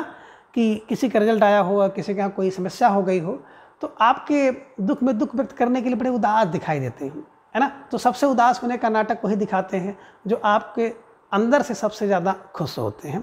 तो ये ट्रिक बना लीजिएगा कि सबसे उदास कविता, है ना, बिल्कुल होने का नाटक करते हैं। तो नाटक फॉर ये नाटक विधा है, इसे ध्यान में रखिएगा, ठीक है ना। और बात करें किसका है तो स्वदेश दीपक सिंह का है, जिसमें वर्ग संघर्ष का चित्रण किया गया है ना। तो सबसे उदास कविता किसकी है? स्वदेश दीपक की है, एक नाटक विधा है और इसमें वर्णन किसका है? वर्ग संघर्ष का वर्णन है, ठीक है। प्रश्न संख्या 78 बहुत प्यारा सा प्रश्न है कि श्रीलाल शुक्ल के राग दरबारी नाटक का रूपांतर किस शीर्षक से हुआ है? विकल्प कह रहे हैं कि बाण भट्ट की आत्मकथा शीर्षक से हुआ, विकल्प बी रंगनाथ की वापसी शीर्षक से हुआ, या फिर विकल्प डी सुहाग के नूपुर अथवा पागल घोड़ा। तो बिल्कुल प्रश्न संख्या 78 का जवाब आपको देना है। बहुत बेहतरीन प्रश्न है आप सबके स्क्रीन पर और धीरे धीरे आप सबका जवाब भी आ गया कि सर विकल्प बी को लाख किया जाए, रंगनाथ की वापसी इज राइट आंसर, है ना। देखिए श्रीलाल के दरबार में, है ना, बिल्कुल श्रीलाल के दरबार में क्या बोले? रंगनाथ की वापसी होती है, ये ध्यान में रखिएगा, है ना। और दरबार किसी का भी हो तो उसमें वापसी तो होती रहती है, ध्यान में रखिएगा। कभी रंग आएगा कभी रंग जाएगा, ठीक है। तो इसे आप दिमाग में बैठा लीजिए। प्रश्न संख्या 79 है कि हिंदी में फ्लैशबैक पद्धति पर लिखी गई पहली कहानी कौन सी है? विकल्प कह रहे कि शेखर एक जीवनी, विकल्प भी उसने कहा था, विकल्प सी चंद्रदेव से मेरी बातें, या फिर विकल्प डी इंदुमती। तो प्रश्न संख्या 79 का जवाब आपको देना है, सोच समझकर विचार करके दीजिएगा। और आप सबका जवाब भी आ गया कि सर विकल्प बी को लाख किया जाए, उसने कहा था, है ना। उसने कहा था जो हिंदी की पहली कहानी है जो कि फ्लैशबैक पद्धति पर लिखी गई है, 1915 में लिखा गया है, ध्यान में रखिएगा। और चंद्र शर्मा गुलेरी जी की कहानी है, जिसमें लहना सिंह नामक एक पात्र की जो कहानी है ना पूरी फ्लैशबैक पद्धति पे आधारित है, ये ध्यान में रखिएगा। और विकल्प ये आप देख रहे हैं शेखर एक जीवनी, तो ये तो उपन्यास है, हिंदी में फ्लैशबैक पद्धति पर लिखा गया पहला उपन्यास है, इसे ध्यान में रखिएगा। और चंद्रदेव से मेरी बातें, 4 बातें ध्यान में रखिएगा, है ना। ये तो एक आलाप शैली में लिखी गई एक कहानी है, ध्यान में रखिएगा, है ना। और इंदुमती हिंदी की पहली कहानी मानी जाती है, ये ध्यान में रखिएगा रामचंद्र शुक्ल के अनुसार। अब आगे प्रश्न संख्या 80 कि कहानी एवं कहानी आंदोलन के प्रवर्तक सही नहीं है। तो एक विकल्प में देखेंगे, 4 विकल्प आपको दिखाई देगा, जिनमें एक विकल्प में कहानी और कहानीकार सुमिलित नहीं है। विकल्प पे कह रहे हैं कि कहानी आंदोलन के जो प्रवर्तक हैं गंगा प्रसाद बिमल हैं। विकल्प बी सचेतन कहानी के जो प्रवर्तक हैं महीप सिंह हैं। विकल्प सी है सहज कहानी के जो प्रवर्तक राकेश बस्त हैं। या फिर विकल्प डी समांतर कहानी के जो प्रवर्तक कमलेश्वर हैं। तो बिल्कुल प्रश्न संख्या 80 को आप ध्यान से देखिए कि कौन एक सुमेलित नहीं है, उसका जवाब आपको देना है। और आप सबका जवाब फौरन आ गया कि सर विकल्प सी को लॉक किया जाए, सहज कहानी, है ना। तो सहज कहानी के प्रवर्तक कौन है? अमृत राय, ध्यान में रखिएगा, है ना। अमृत बहुत सहज होती है और किसी भी व्यक्ति को मिल जाती है तो सहजता से स्वीकार कर लेता है, हाँ भैया दे दीजिए, है ना। 1-2 किलो नहीं 5-6 कुंटल अगर आपके पास मिले तो दे दीजिए। तो अमृत सहज है, तो सहज फार ध्यान में रखिएगा, सहज कहानी अमृत राय की है। राकेश बस, ये ध्यान में रखिएगा। अब राकेश बस द्वारा क्या होता है तो ये भी ध्यान में रखिएगा। राकेश बस की जो कहानी थी, है ना, कहते हैं कि सक्रिय हो जाओ बस, सक्रिय हो जाओ बस, तो सक्रिय कहानी की, है ना, प्रवर्तक राकेश बस थे, ध्यान में रखिएगा। अब देखिए यहाँ से जो प्रश्न है आपकी परीक्षा में बनना है, तो इसलिए इसको बिल्कुल आप स्टार लगाइए और बिल्कुल इसका रट्टा इसी आज की ही क्लास में मार लीजिए। कहनी तो गंगा की है, गंगा की कहनी और कहनी है, ध्यान में रखिए कितनी है पता नहीं। सचेतन कौन है? बोले महीप से सचेतन रहो, है ना। सहज है अमृत राय, सक्रिय हो जाओ वत्स की, है ना। और समांतर कमलेश्वर, यहाँ इधर देखिए समांतर, इधर देखिए कमलेश्वर, तो इसको आप मिला लीजिएगा। और प्रश्न संख्या 80 का जो विकल्प है तो विकल्प सी को आप हमेशा के लिए कंठस्थ कर लीजिए। प्रश्न संख्या 81 है कि मुर्दों का गांव कहानी किसकी है? विकल्प कह रहे कि धर्मवीर भारती की है। विकल्प बी निर्मल वर्मा का है। विकल्प सी फाड़ेश्वर नाथ रेणु। या फिर विकल्प डी रघुवीर सहाय की। तो प्रश्न संख्या 81 का जवाब आपको देना है। प्यारा सा प्रश्न आप सबके स्क्रीन पर स्टार लगाइए और इसे अपनी नोटबुक में दर्ज कर लीजिए कि मुर्दे का गांव कहानी की किसकी है। और आप सबका जवाब भी धीरे धीरे आ गया कि सर विकल्प को लॉक किया जाए, धर्मवीर भारती जी की है ना। अब मुर्दों का गांव किसका है? बोले सर धर्मवीर का है ना। तो आप दिमाग में बनाइएगा मुर्दों का गांव किसका? बोले सर धर्मवीर का, मुर्दों का गांव धर्मवीर का, यानी कि मुर्दों का गांव कहानी के लेखक धर्मवीर है, ध्यान में रखिएगा। और जो मुर्दों का गांव होता है ना उसमें धर्मवीर ही वीर होता है, ध्यान में रखिएगा, ठीक है। प्रश्न संख्या 82 है कि दरियाई घोड़ा कहानी किसकी है? विकल्प कह रहे हैं कि उदय प्रकाश की है। विकल्प बी रमेश उपाध्याय की। विकल्प सी धर्मवीर भारती। या फिर विकल्प डी धीरेन्द्र अस्थाना की। तो प्रश्न संख्या 82 का जवाब आपको देना है। प्यारा सा प्रश्न आप सबके स्क्रीन पर है और धीरे धीरे आप सबका जवाब भी आ गया कि सिर्फ विकल्प ए को लॉक किया जाए, Uday Prakash is right answer, है ना। जिसको तो दरियाई घोड़ा होता है ना, तो दरियाई घोड़े का उदय होता है कब? बोले सर प्रकाश में। तो दरियाई घोड़े का उदय कब होता है? बोले प्रकाश में। तो Uday Prakash is right answer, ठीक है। चलिए प्रश्न संख्या 83 है कि सुमित्रा कुमार सिन्हा हिंदी की प्रथम नारीवादी कहानीकार मानी जाती हैं। यह कथन किसका है ना। यानी कि सुमित्रा कुमार सिन्हा को हिंदी की प्रथम नारीवादी कहानीकार किसने माना है या किसने कहा है? विकल्प कह रहे कि रामचंद्र शुक्ल ने कहा। विकल्प बी जयशंकर प्रसाद द्विवेदी ने कहा। विकल्प सी मुंशी प्रेमचंद ने कहा। या फिर विकल्प डी गोपाल राय ने कहा है। तो प्रश्न संख्या 83 का जवाब आपको देना है और जवाब आने में थोड़ा सा समय आप सबका लग रहा है, लेकिन सही जवाब आया कि सर विकल्प डी को लॉक किया जाए, Gopal Rai is right answer, है ना। सुमित्रा कुमार सिन्हा हिंदी में नारीवाद की प्रथम कहानीकार मानी जाती हैं। विकल्प D Gopal Rai is right answer. प्रश्न संख्या 84 है कि लेडी क्लब किसकी कहानी है? विकल्प कह रहे कि मंजुल भगत की। विकल्प बी गुलाब राय की। विकल्प सी यशपाल। या फिर विकल्प डी सुधा अरोड़ा का। तो प्रश्न संख्या 84 का जवाब आपको देना है और आप सबका जवाब भी आ गया कि सिर्फ विकल्प ए को लॉक किया जाए, मंजुल भगत इज राइट आंसर, है ना। देखिए लेडीज का क्लब क्या होता है? लेडीज का क्लब तो बिल्कुल भगतों का कबल है ना। लेडीज क्लब कैसा होता है? बोले भगत का होता है, भक्तों का होता है। और देखिए होंगे जो लेडीज होती है ना वो एक क्लब बनाती हैं और क्लब में भक्त टाइप के लोग होते हैं, जो भक्तिन होते हैं ना, पूजा पाठ करने के लिए एक समूह बना लेती हैं, एक क्लब बना लेती है। तो ध्यान में रखिएगा लेडीज़ क्लब भक्त का, भगत फार मंजुल भगत ध्यान में रखिएगा और इसे ध्यान में बैठा लीजिएगा। विकल्प भी आप देख रहे हैं गुलाब राय का तो बिल्कुल ठलुआ क्लब है, जो ठलुआ लोग होते हैं गुलाबे दे सकते हैं, इसे दिमाग में बैठा लीजिएगा। और यशपाल का चक्कर क्लब है ना, जो चक्कर वाले होते हैं यस यस करते रहते हैं आगे पीछे, उन्हें आप कहते हैं यस मैन। तो चक्कर क्लब यशपाल का, इसे दिमाग में बैठा लीजिएगा, ठीक है। तो फिलहाल प्रश्न संख्या 84 का जो विकल्प ये विकल्प है मंजुल भगत इज राइट आंसर। प्रश्न संख्या 85 है कि सिक्का बदल गया किस विधा की रचना है। विकल्प ए कह रहे हैं कि उपन्यास है, विकल्प बी कहानी है, विकल्प सी नाटक या फिर विकल्प डी निबंध। तो प्रश्न संख्या 85 का जवाब आपको देना है और आप सबका जवाब धीरे धीरे आ गया कि सिर्फ विकल्प बी को लॉक किया जाए, है ना। सिक्का बदल गया ना, तो सिक्का बदलने की एक कहानी है। कैसे बदल गया, एक कहानी है, तो कहानी है, ध्यान में रखिएगा। सिक्का बदल गया एक कहानी है और किसकी की कहानी है, किसला सोबती जी की है, ध्यान में रखिएगा। तो प्रश्न संख्या 85 के विकल्प बी को हमेशा के लिए आप कंठस्थ कर लीजिए। प्रश्न संख्या 86 है कि निम्न में से किस कहानी के पात्र असंगत हैं। विकल्प ये कह रहे हैं कि पुरस्कार, और पुरस्कार कहानी के जो पात्र हैं अरुण और मधुलिका। विकल्प बी तीसरी कहानी के जो पात्र हीरामन और हीराबाई। विकल्प सी परिंदा कहानी, और परिंदे के पात्र हैं लतिका, गिरीश और मिसोड। विकल्प डी है पूस की रात, प्रमुख पात्र घीसू, माधव और बुधिया है। तो कह रहे कौन से कहानी और उसके पात्र असंगत हैं, उसका जवाब आपको देना है। और प्रश्न संख्या 86 आप सबके स्क्रीन पर है और आप सबका जवाब भी आ गया, फिर विकल्प डी को लॉक किया जाए, है ना। पूस की रात की बात करते हैं तो घीसू, माधव और बुधिया नहीं है, बल्कि घीसू, माधव, बुधिया तो कफन कहानी के पात्र हैं। और जब बुधिया मर जाती है तो घीसू और माधव जो बुधिया के कफन के पैसे के शराब पीते हैं और पूड़ी खाते हैं, ध्यान में रखिएगा। प्रश्न यहाँ से बना है ना। पूस की रात की बात करते हैं तो बिल्कुल पूस की रात के जो प्रमुख पात्र हैं, है ना, हल्कू है, मुन्नी है और एक झबरा कुतिया है, यानी एक झबरा कुत्ता है, ध्यान में रखिएगा। तो पूस की रात में हल्कू, मुन्नी और झबरा, ठीक है। तो निश्चित रूप से जो विकल्प डी इज राइट आंसर। प्रश्न संख्या 87 है कि हिंदी का स्टील किससे कहा जाता है। विकल्प ए भारतेंद्र चंद्र को कहा जाता है, विकल्प बी बालकृष्ण भट्ट को, विकल्प सी प्रताप नारायण मिश्र को या फिर विकल्प डी महावीर प्रसाद द्विवेदी को। तो आप सबका जवाब आ गया कि सर विकल्प बी को लॉक किया जाए, है ना। हिंदी का जो स्टील होता है वो बालकृष्ण भट्ट जी को कहा जाता है। और स्टील देखे होंगे ना, जब स्टील को ठोकेंगे ना तो भट्ट भट्ट की आवाज़ आती है, ये ध्यान में रखिएगा, है ना। तो भट्ट भट्ट फार, ये ध्यान में रखिएगा, ऐसे आवाज़ आएगी। तो हिंदी का स्टील जो होता है भट्ट भट्ट की आवाज़ करता है। तो Bhatt Bhatt for Balkrishna Bhatt is right answer, ये क्लू बना लीजिएगा, ठीक है ना।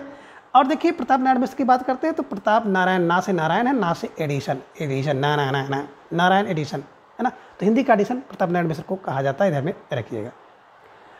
प्रश्न संख्या 88 है कि बातों का संग्रह निबंध किसका है।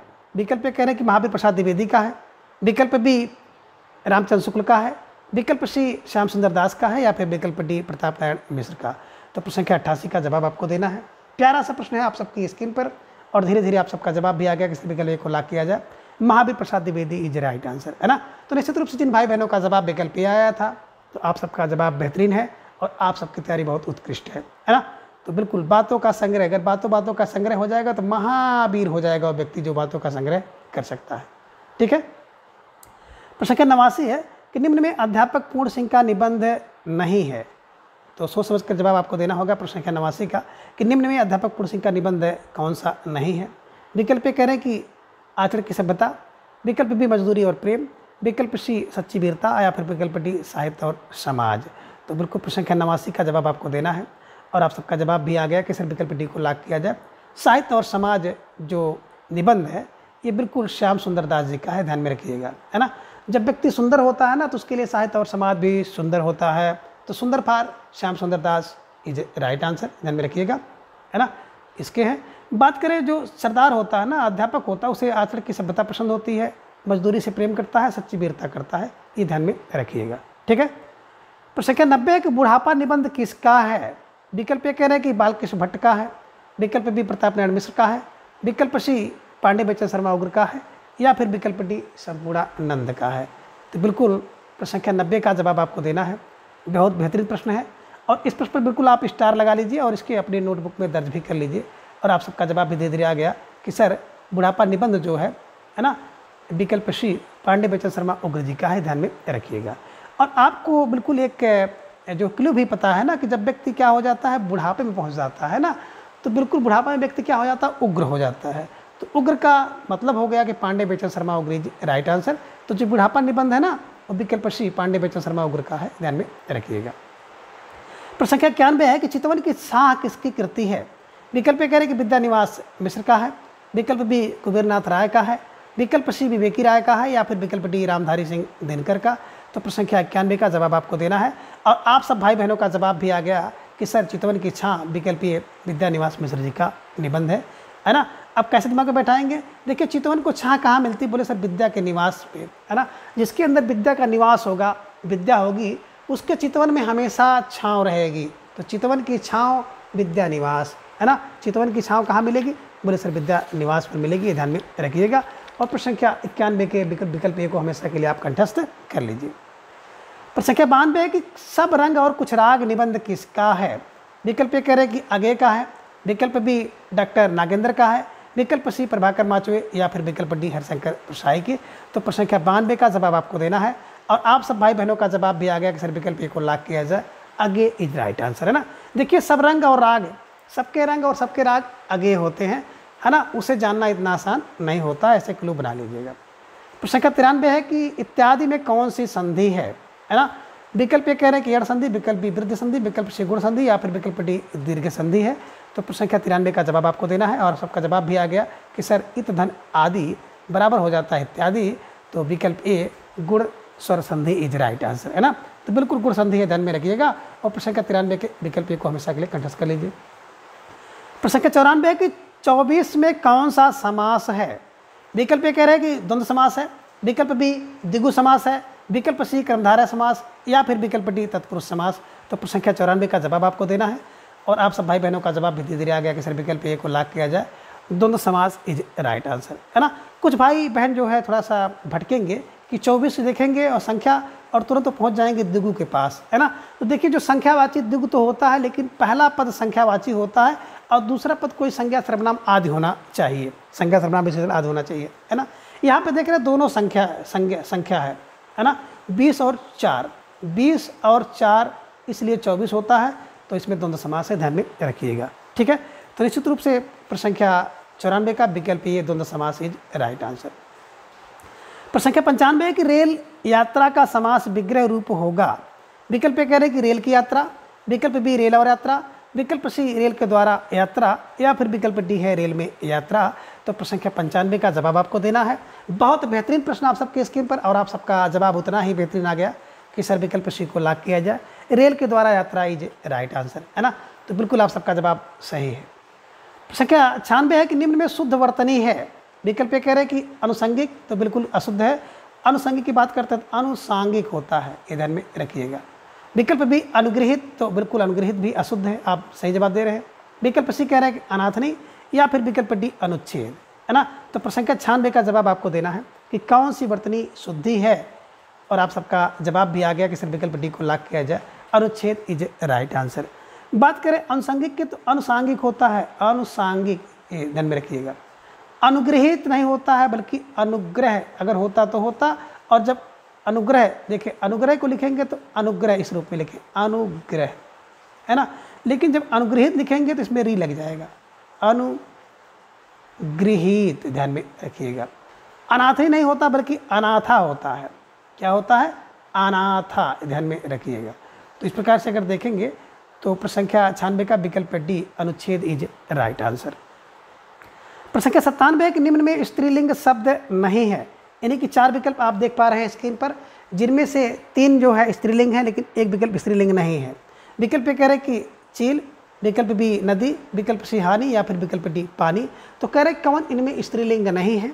और आप सबका जवाब भी आ गया कि सिर्फ विकल्प डी को लॉक किया जाए, है ना। पानी जो है स्त्रीलिंग शब्द नहीं है। तो पानी हो गया, हाथी हो गया, दही हो गया, घी हो गया, है ना। तो बिल्कुल ये देखने में तो आपको इकारांत लगते हैं, बट ये सब शब्द जो हैं बिल्कुल पुल्लिंग होते हैं, ध्यान में रखिएगा। और चील, नदी, हानि ये सब स्त्रीलिंग शब्द हैं। तो प्रश्न संख्या 97 का विकल्प डी इज राइट आंसर। आगे है प्रश्न संख्या 98 कि निम्न में एक वचन शब्द नहीं है। अब कह रहे हैं कौन सा शब्द जो है एक वचन नहीं है।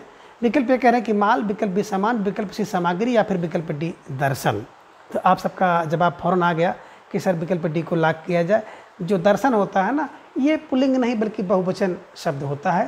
प्राण, दर्शन, आंसू, बाल, हस्ताक्षर, होश और होठ, ठीक है ना। तो निश्चित रूप से प्रश्न संख्या 98 का विकल्प है डी इज राइट आंसर। माल, सामान, सामग्री, जनता, ये बिल्कुल एक वचन रूप में होते हैं, ठीक है। प्रश्न संख्या 99 है कि निम्न में अपादान कारक है। विकल्प ये कह रहे हैं कि यह सूचना अखबार से मिली, इसमें अपादान कारक है। विकल्प बी राम ने सोहन से कहा, इसमें अपादान कारक है। विकल्प सी है कि बंदर छत पर बैठा है, इसमें अपादान कारक है। या फिर विकल्प डी बंदर छत से कूदा। तो प्रश्न संख्या 99 का जवाब आपको देना है। प्यारा सा प्रश्न है आप सबकी स्क्रीन पर, और अब सबका जवाब उतना ही बेहतरीन आ गया कि सर विकल्प डी को लॉक किया जाए, है ना। बंदर छत से कूदा इज राइट आंसर, है ना। अब इसमें अपादान क्यों है? क्योंकि देखिए अपादान का मतलब होता है अपाय में। अपाय माने एक वस्तु जो अपाय से अलग हो, दूसरे स्थान पर दूर हो, भिन्न हो, अलग हो, तो उसमें अपादान कारक होता है, ध्यान में रखिएगा। जो अलग हो रहा है, जिससे अलग हो रहा है उसमें, तो यहाँ पे छत से कूदा, तो छत में अपादान कारक है, ये ध्यान में रखिएगा। छत से अलग हो रहा है, छत से भिन्न हो रहा है, तो इसलिए प्रश्न संख्या 99 का विकल्प है डी इज राइट आंसर, इसमें अपादान कारक है। प्रश्न संख्या 100 है कि कौन सा शब्द अग्नि का पर्यायवाची शब्द नहीं है? विकल्प ए करें कि पावक, विकल्प बी वैश्वानर, विकल्प सी कृषाणु या फिर विकल्प डी अनिल। तो प्रश्न संख्या 100 का जवाब आपको देना है। सोचिए, समझिए, विचार कीजिए, इसके बाद का जवाब दीजिए कि निम्न में कौन सा अग्नि का पर्यायवाची शब्द नहीं है। और आप सबका जवाब भी आ गया कि सर विकल्प डी को लॉक किया जाए। जो अनिल है ना, अनिल ये वायु का पर्यायवाची है। अनल होता तो आग का होता, ध्यान में रखिएगा, अनल होना चाहिए था। तो प्रश्न संख्या 100 का विकल्प डी इज राइट आंसर। तो जिन भाई बहनों का जवाब विकल्प डी आया, निश्चित रूप से आप सब बधाई के पात्र हैं। और सुबह से लगातार वीडियो में बिल्कुल आप सब सक्रिय बने हुए हैं, तो इसके लिए एक बार फिर से आप सबको बहुत बहुत हार्दिक शुभकामना, बहुत बहुत बधाई। आगे प्रश्न संख्या 101 है कि किस युग में विलोम शब्द है? विकल्प ये कह रहे हैं कि आकुल और व्याकुल, विकल्प बी कटु और तिक्त, विकल्प सी हताश और निराश, या फिर विकल्प डी सूरत और विरति। तो कह रहे हैं कि किस युग में विलोम शब्द हैं? एक शब्द दूसरे का विलोम है, विपरीतार्थी है। इसका जवाब आपको देना है। और आप सबका जवाब तो आया, लेकिन थोड़ा सा देरी करके आया, लेकिन दुरुस्त आया, देर आया दुरुस्त आया। सूरति और सूरत का जो विलोम शब्द होता है विरति, ये ध्यान में रखिएगा। बात करें आकुल, आकुल माने परेशान होता है, व्याकुल माने भी परेशान होता है, कटु माने तीखा होता है, तिक्त माने तीखा होता है, हताश माने व्यक्ति निराश होता है, निराश माने भी निराश होता है, तो ध्यान में रखिएगा। और प्रश्न संख्या 101 का विकल्प डी इज राइट आंसर। प्रश्न संख्या 102 है कि जिसे ना देख सके, ना सुन सके और ना छू सके के लिए एक शब्द है। विकल्प ए कह रहे कि निराकार, विकल्प बी निर्गुण, विकल्प सी निदृश्य, विकल्प सी है अगोचर। तो इसे निदृश्य नहीं बल्कि निदृश्य बना लीजिए, निदृश्य, है ना। अब जवाब इसका दीजिएगा प्रश्न संख्या 102 का कि जिसे ना देख सके, ना सुन सके और ना छू सके के लिए एक शब्द क्या होगा। और आप सबका जवाब भी आ गया कि सर विकल्प डी को लॉक किया जाए, अगोचर इज राइट आंसर, है ना। जिसे देख ना सके, छू ना सके, है ना, और बिल्कुल उसमें के लिए क्या होता है, विकल्प डी अगोचर होता है। जिसे देख ना सके, सुन ना सके और, है ना, छू ना सके, तो विकल्प डी अगोचर इज राइट आंसर। प्रश्न संख्या 103 है कि चपल और चपला युग्म शब्द युग्म का अर्थ क्या होगा? चपल और चपला युग्म शब्द का अर्थ क्या होगा? विकल्प ए कह रहे कि बिजली और चंचल होगा, विकल्प बी चंचल और बिजली होगा, विकल्प सी बिजली और लक्ष्मी होगा, या फिर विकल्प डी लक्ष्मी और अधीर होगा। तो बिल्कुल प्रश्न संख्या 103 का जवाब आपको देना है। प्यारा सा प्रश्न आप सबके स्क्रीन पर है और आप सबका जवाब भी बहुत बेहतरीन तरीके से आ गया कि सर विकल्प बी को लॉक किया जाए, चंचल। देखिए चपल माने चंचल होता है और चपला माने बिजली होता है, ध्यान में रखिएगा। और प्रश्न संख्या 103 के विकल्प डी को हमेशा के लिए कंठस्थ कर लीजिए। प्रश्न संख्या 104 है कि अशुद्ध वाक्य का चयन करें। विकल्प यह है कि दंगे में गोलियों की बौछार हो गई, दंगे में गोलियों की बौछार हुई। विकल्प बी हमारे प्रांत के मनुष्य मेहनती हैं, विकल्प सी वह शुक्रवार को लौटेगा, या फिर विकल्प डी ये सच्चे इंसान हैं। तो कह रहे हैं कि इनमें एक जो वाक्य है अशुद्ध है, तो जो अशुद्ध वाक्य है उसका आपको चयन करना है। और आप सबने बिल्कुल सही जवाब का चयन किया है कि सर विकल्प बी को लॉक किया जाए। हमारे प्रांत के मनुष्य नहीं बल्कि हमारे प्रांत के लोग मेहनती होते हैं, ये ध्यान में रखिएगा। और प्रश्न संख्या 104 का विकल्प जो बी है इसको हमेशा के लिए कंठस्थ कर लीजिए। बाकी दंगे में गोलियों की बौछार हुई शुद्ध वाक्य है, और शुक्रवार को लौटेगा ये भी शुद्ध है, और ये सच्चे इंसान ये भी शुद्ध है। प्रश्न संख्या 105 है कि घाट घाट का पानी पीना मुहावरे का अर्थ क्या है? विकल्प ए कह रहे कि बहुत प्यासा होना, विकल्प बी बहुत अनुभवी होना, विकल्प सी बहुत मेहनती होना, या फिर विकल्प डी बहुत चालाक होना। तो बिल्कुल प्रश्न संख्या 105 का जवाब आपको देना है। और आप सब भाई बहनों का जवाब भी आ गया कि सर प्रश्न संख्या 105 के विकल्प बी को लॉक किया जाए, बहुत अनुभवी होना इज राइट आंसर, है ना। जो घाट घाट का पानी पी लेता है वो बहुत अनुभवी हो जाता है, इसे ध्यान में रख लीजिए, ठीक है। प्रश्न संख्या 106 है कि निम्न में से एक भाषा की विशेषता नहीं है। विकल्प यह है कि भाषा परिवर्तनशील है, विकल्प बी भाषा अज संपत्ति है, विकल्प सी है कि भाषा अनुकरण से नहीं सीखी जा सकती, या फिर विकल्प डी भाषा परंपरागत वस्तु है। तो कह रहे कौन एक विशेषता नहीं है, आप सबको जवाब देना है और आप सबका जवाब भी आ गया कि सर विकल्प सी को लॉक किया जाए। भाषा अनुकरण से नहीं सीखी जाती है, ये गलत है, बल्कि भाषा अनुकरण से सीखी जाती है, ये ध्यान में रखिएगा। तो प्रश्न संख्या 106 का विकल्प सी इज राइट आंसर। प्रश्न संख्या 107 है कि देवनागरी लिपि की एक विशेषता सही नहीं है, यानी कि देवनागरी लिपि की एक विशेषता नहीं है। विकल्प ये कह रहे कि देवनागरी लिपि एक अक्षरिक लिपि नहीं है। विकल्प बी देवनागरी लिपि में एक वर्ण के लिए एक उच्चारण स्थान होता है।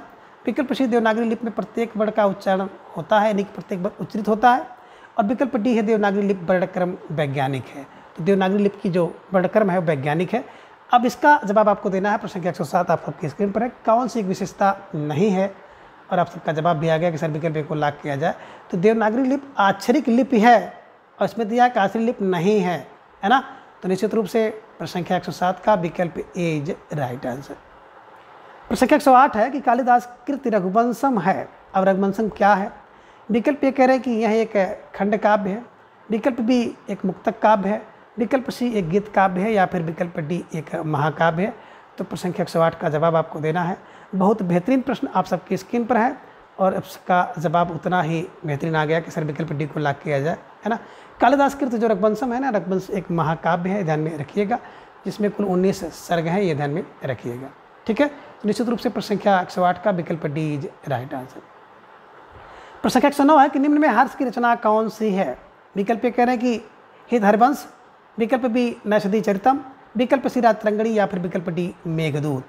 तो प्रश्न संख्या 109 का जवाब आपको देना है। बहुत बेहतरीन प्रश्न आप सबके स्क्रीन पर, और आप सबका जवाब भी आ गया कि सर हर्ष की जो रचना है ना, विकल्प बी नैषधि चरितम इज राइट आंसर। ठीक है ना, और इसी नैषधि चरितम को विद्वानों ने औषधि कहा है। ठीक है, प्रश्न संख्या 110 है कि शिशुपाल बधम किसकी रचना है? विकल्प कह रहे हैं कि हर्ष की, विकल्प बी माघ की, विकल्प सी दंडी की, या फिर विकल्प डी भास की। तो प्रश्न संख्या 110 का जवाब आपको देना है, और आप सबका जवाब भी आ गया कि सर विकल्प बी को लॉक किया जाए, माघ इज राइट आंसर, है ना। देखिए शिशुपाल का वध कब होता है? बोले सर माघ में होता है, या शिशुपाल का जन्म कब होता है? तो माघ में होता है, यानी कि माघ, है ना।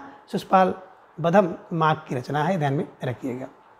प्रश्न संख्या 111 है कि हर्ष की माता का नाम है। अब हर्ष की माता का नाम क्या है? विकल्प कह रहे सुशीला, विकल्प बी गौरी, विकल्प सी मामल देवी, या फिर विकल्प डी ब्रह्मी।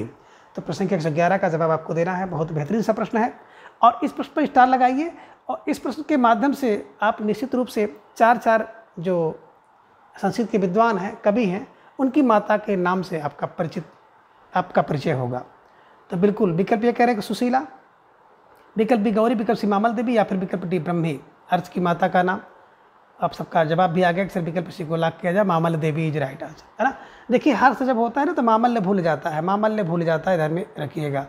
और विकल्प की बात करें सुशीला, तो सुशीला तो भारवी की माता का नाम है, गौरी दंडी की माता का नाम है, मामल्य देवी हर्ष की माता का नाम, और ब्रह्मी माघ, ध्यान में रखिएगा, माघ की माता का नाम है। फिलहाल प्रश्न संख्या 111 का विकल्प सी इज राइट आंसर। प्रश्न संख्या 112 है कि किस कवि की वाणी नारिकेल के समान है? विकल्प ये कह रहे हैं कि कालिदास की वाणी, विकल्प बी भारवी की, विकल्प सी दंडी, या फिर विकल्प डी माघ की। तो प्रश्न संख्या 112 का जवाब आपको देना है, और आप सबका जवाब भी आ गया कि सर नारिकेल के समान जो वाणी है ना, विकल्प बी भारवी की है, ध्यान में रखिएगा। तो जिन भाई बहनों का जवाब विकल्प बी आया, निश्चित रूप से आप सब बधाई के पात्र हैं, और आप सबकी तैयारी बहुत बेहतरीन है ना। तो नारी और भारवी, नारी भारवी ध्यान में रखिएगा, नारिकेल भारवी होता है। ठीक है, प्रश्न संख्या 113 है कि राम शब्द का षष्ठी एकवचन रूप होगा। विकल्प कह रहे हैं कि रामो होगा, विकल्प बी रामस, विकल्प सी रामे, या फिर विकल्प डी रामेशु। तो बिल्कुल प्रश्न संख्या 113 का जवाब आपको देना है, और आप सबका जवाब भी आ गया कि सर षष्ठी एकवचन जो रूप होगा रामेश, है ना, ये ध्यान में रखिएगा। और प्रश्न संख्या 113 का विकल्प बी को हमेशा के लिए कंठस्थ कर लीजिए। प्रश्न संख्या 114 है कि सर्वस्व शब्द रूप है। विकल्प कह रहे कि चतुर्थी का है, विकल्प बी पंचमी का, विकल्प सी षष्ठी का, या फिर विकल्प डी सप्तमी का। तो प्रश्न संख्या 114 का जवाब आपको देना है, और आप सबका जवाब भी आ गया कि सर विकल्प सी को लॉक किया जाए, षष्ठी का इज राइट आंसर, है ना। जो सर्वस्व रूप है वो बिल्कुल षष्ठी रूप है, ध्यान में रखिएगा। प्रश्न संख्या 115 है कि रससूत्र की अनुमतवादी व्याख्या करने वाले आचार्य हैं। अब रससूत्र की जितने भी व्याख्याकार हैं, है ना, उनको तो बिल्कुल आप कंठस्थ कर ही लीजिए कि यहाँ से प्रश्न आपकी परीक्षा में जरूर बनेगा। तो कह रहे रससूत्र की अनुमतवादी व्याख्या किसने की है, किस आचार्य ने की है? विकल्प ये कह रहे हैं कि भट्ट नायक ने किया, विकल्प बी भट्ट शंकुक ने किया, विकल्प सी भट्ट लोल्लट ने, या फिर विकल्प डी है ना अभिनव गुप्त ने। तो बिल्कुल प्रश्न संख्या 115 का जवाब आपको देना है। और आप सब भाई बहनों का जवाब भी आ गया कि सर विकल्प बी को लॉक किया जाए, है ना। शंकुक, शंका होगी तो अनुमान होगा, और जब अनुमति होती है अनुमान होगा तो शंका होगा। शंकु अनु शंकु अनु शंकु अनु शंकु अनु ऐसे बैठा लीजिएगा, है ना। विकल्प ए की बात करते हैं तो भट्ट नायक, जो नायक होता है ना वो भोग करता है, तो भोग फार भुक्तिवाद ध्यान में रखिएगा। लुल्लट जब उत्पत्ति होती है लुल्लु करते हैं तो उत्पत्ति के समय लुल्लु। और अभिनव गुप्त का व्यक्तिवाद ध्यान में रखिएगा, है ना।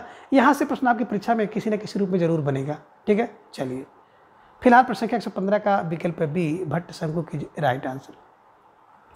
प्रश्न संख्या 116 है कि निम्न में एक विकल्प सुमेलित नहीं है। अब जो विकल्प सुमेलित नहीं है उसका आपको चयन करना है। विकल्प ये कह रहे हैं कि रसगंगाधर रचना है जगन्नाथ की, विकल्प बी साहित्य दर्पण दंडी की रचना है, विकल्प सी का प्रकाश मम्मट का है, या फिर विकल्प डी वक्रोक्ति कुंतक का है। तो कह रहे इनमें कौन सा एक सुमेलित नहीं है। प्रश्न संख्या 116 का जवाब आपको देना है। बहुत बेहतरीन प्रश्न आप सबके स्क्रीन पर है, और धीरे धीरे आप सबका जवाब भी आना शुरू हो गया कि सर विकल्प बी को लॉक किया जाए, है ना। साहित्य दर्पण दंडी का नहीं है बल्कि विश्वनाथ जी का है, ध्यान में रखिएगा, है ना।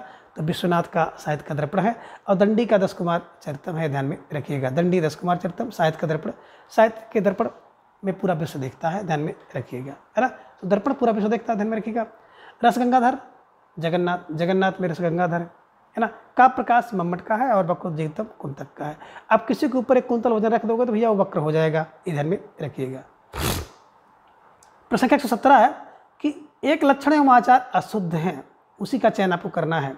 विकल्प ये कह रहे हैं कि शब्दार्थों सहितो काव्यम भामा का बिल्कुल लक्षण है, विकल्प बी है तद्दोषो शब्दार्थों सहित मम्मट का है, विकल्प सी है वाक्य सतम काव्यम विश्वनाथ का है, और विकल्प डी है रमणीयार्थ पदपादक है जगन्नाथ का है।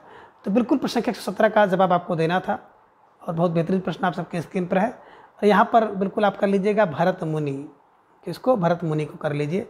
अब इसका जवाब आप दीजिएगा, है ना। तो निश्चित रूप से आप सबका जवाब भी आ गया कि सर विकल्प ए को लॉक किया जाए। भरत मुनि नहीं है बल्कि भामा है, ये ध्यान में रखिएगा, है ना। शब्दार्थों सहित तो मामा शब्दार्थ सहित का आप करते हैं कौन, मामा करते हैं। तद नहीं ममदोष, तद मान तद्दोषो ममदो वाक्यम विश्वम रमणी जगन्नाथ, ध्यान में रखिएगा, है ना। तो इस प्रकार से आप इन्हें बिल्कुल कंठस्थ कर लीजिए, स्टार लगाइए, और अपनी नोटबुक में इसको दर्ज कर लीजिएगा। निश्चित रूप से परीक्षा में पूछे जाने योग्य है ना, एक आपके लक्षण है। प्रश्न संख्या 118 है कि संप्रदाय के विषय में असंगत हैं, यानी कि जो संप्रदाय और उसके प्रवर्तक असंगत हैं। तो यहाँ से भी आपकी परीक्षा में प्रश्न पूछा जाता है, तो इसलिए इस प्रश्नोत्तरी को बिल्कुल इस तरह से तैयार किया गया है कि एक प्रश्न के माध्यम से ढेर सारे जो प्रश्न हैं उसको आप कंठस्थ कर सकें, है ना। विकल्प ये करें कि अलंकार संप्रदाय के जो प्रवर्तक हैं वो भामा है, विकल्प बी रस संप्रदाय के आचार्य भरत मुनि है, विकल्प सी ध्वनि संप्रदाय के आनंद वर्धन है, वक्रोक्त के संप्रदाय के जो है ना आचार्य हैं वो बामन है। तो कह रहे कौन एक असंगत है, और आप सबका जवाब भी आ गया कि सर विकल्प डी को लॉक किया जाए। वक्रोक्त संप्रदाय के बात करते हैं तो कुंतक हैं, आचार्य कुंतक, ध्यान में रखिएगा। अगर किसी के ऊपर वजन ज़्यादा रख दोगे ना तो कुंतक हो जाएगा, कुंत हो जाएगा, टूणा हो जाएगा। बामन का तो बामन की रीति है, ध्यान में रखिएगा, रीति संप्रदाय के प्रवर्तक है। बाकी अलंकार आप देख रहे हैं भामा का बिल्कुल सही है, रस भरत मुनि का बिल्कुल सही है, ध्वनि आनंद वर्धन का ये भी सही है। तो प्रश्न संख्या 118 का विकल्प डी इज राइट आंसर। प्रश्न संख्या 119 है कि श्रृंगार रस का स्थायी भाव है। अब श्रृंगार रस का स्थायी भाव क्या है, विकल्प ए करें शोक है, विकल्प बी रति, विकल्प सी विस्मय है, या फिर विकल्प डी उत्साह है। तो प्रश्न संख्या 119 का जवाब आपको देना है श्रृंगार रस, और बिल्कुल आप सबका जवाब भी आ गया कि सर विकल्प बी को लॉक किया जाए, रति इज राइट आंसर, है ना। जो श्रृंगार रस है, श्रृंगार रस का स्थायी भाव रति होता है। शोक की बात करते हैं तो शोक तो अस्थायी भाव है किसका, क्रोनोस का है। विस्मय बिल्कुल आप देख पा रहे हैं, विस्मय अद्भुत रस का अस्थायी भाव है, और उत्साह भी रस का अस्थायी भाव है। तो जितने रस हैं उन सभी रसों के अस्थायी भाव को बिल्कुल आप कंठस्थ कर लीजिएगा। छोटा सा प्रश्न होता है, प्यारा सा प्रश्न होता है, लेकिन अगर ये गलत हो गया तो निश्चित रूप से है ना चयन के लिए लोहे लोनी पड़ सकते हैं। तो इसलिए ऐसे प्रश्नों को बिल्कुल आप कंठस्थ किए रहिए। प्रश्न 120 है कि निम्न में कौन सा वाणिक छंद है। विकल्प ये कह रहे हैं कि दोहा, विकल्प बी चौपाई, विकल्प सी सवैया, या फिर विकल्प डी रोला। प्यारा सा प्रश्न, आसान सा है ना, आप सबको जवाब देना है कि कौन एक सा एक वाणिक छंद है, और आप सबका जवाब भी आ गया कि सर विकल्प सी को लॉक किया जाए, सवैया इज राइट आंसर, है ना। निश्चित रूप से जो सवैया छंद है ना, इसमें 22 से लेकर के 26 से इसमें वर्ण होते हैं, है ना। बात करें दोहा, चौपाई और ओला, ये तो बिल्कुल मात्रिक है, ध्यान में रखिएगा। और प्रश्न संख्या 120 के विकल्प सी को हमेशा के लिए कंठस्थ कर लीजिए। आगे प्रश्न संख्या 121 है कि बिन पग चले सुने बिन काना, कर बिन कर्म करे विधिनाना में कौन सा अलंकार है। विकल्प ए करें क्या संगति, विकल्प बी श्रेष्ठ अलंकार, विकल्प सी विभावना, या फिर विकल्प डी विशुद्ध शक्ति। तो प्रश्न संख्या 121 का जवाब आपको देना है, और आप सब भाई बहनों का जवाब भी आ गया कि सर विकल्प सी को लॉक किया जाए, विभावना इज राइट आंसर, है ना। अब विभावना का मतलब होता है बिना हेतु कार्य उत्पत्ति, बिना हेतु के बिना कारण के अगर कोई कार्य उत्पन्न हो रहा है, कोई कार्य हो रहा हो, तो वहाँ पे विभावना अलंकार होता है कि बिना पग चलता है, बिना कान के सुनता है, बिना करके कर्म कर रहा है हाथ के, तो ये ध्यान में रखिएगा, बिनो, है ना, विभावना इज राइट आंसर, है ना। और एक देख रहे हैं विकल्प डी विशुद्ध शक्ति, सत्य हेतु फला हुआ, जहाँ पे कारण हो और कार्य ना हो, कि जल बीच मीन रहे प्यासी मोहि सुन सुने आवे यहाँ से, तो जल के बीच में मछली रह कर प्यासी मर जाए ना, तो विशुद्ध शक्ति अलंकार होगा। तो फिलहाल प्रश्न संख्या 121 का विकल्प सी विभावना इज राइट आंसर। प्रश्न संख्या 122 है कि है आमा निशा उगलता गगन घन अंधकार में कौन सा अलंकार है। विकल्प ए कह रहे कि मानवीयकरण अलंकार, विकल्प बी उत्प्रेक्षा, विकल्प सी उपमा, या फिर विकल्प डी यमक अलंकार। तो प्रश्न संख्या 122 का जवाब आपको देना है, और सबका जवाब भी आ गया कि सर विकल्प ए को लॉक किया जाए, मानवीयकरण अलंकार इज राइट आंसर, है ना। देखिए आमा निशा उगलता है, अब उगलता है गगन घन अंधकार, उगलना, थूकना, बात करना, बोलना, सजना, सवरना, तो बिल्कुल ये तो मानव का है। और जब किसी प्राकृतिक वस्तु या निर्जीव वस्तु में, है ना, मानव के क्रियाकलाप का आरोप किया जाए, तो निश्चित रूप से उसमें मानवीयकरण अलंकार होता है, ध्यान में रखिएगा। और प्रश्न संख्या 122 का विकल्प ए को हमेशा के लिए कंठस्थ कर लीजिए। प्रश्न संख्या 123 है कि एनंग विकार है सूत्र किस विभक्ति का है। विकल्प ए कह रहे हैं कि प्रथमा व्यक्ति का है, विकल्प बी द्वितीया, विकल्प सी तृतीया, या फिर विकल्प डी चतुर्थी। तो प्रश्न संख्या 123 का जवाब आपको देना है, और आप सबका जवाब भी आ गया कि सर विकल्प सी को लॉक किया जाए, तृतीया इज राइट आंसर, है ना। एनंग विकार है जो सूत्र होता है ना, वो तृतीया होता है, ध्यान में रखिएगा। प्रश्न संख्या 124 है कि बालक उद्यान में विचरण करता है ना, इसका संस्कृत अनुवाद होगा।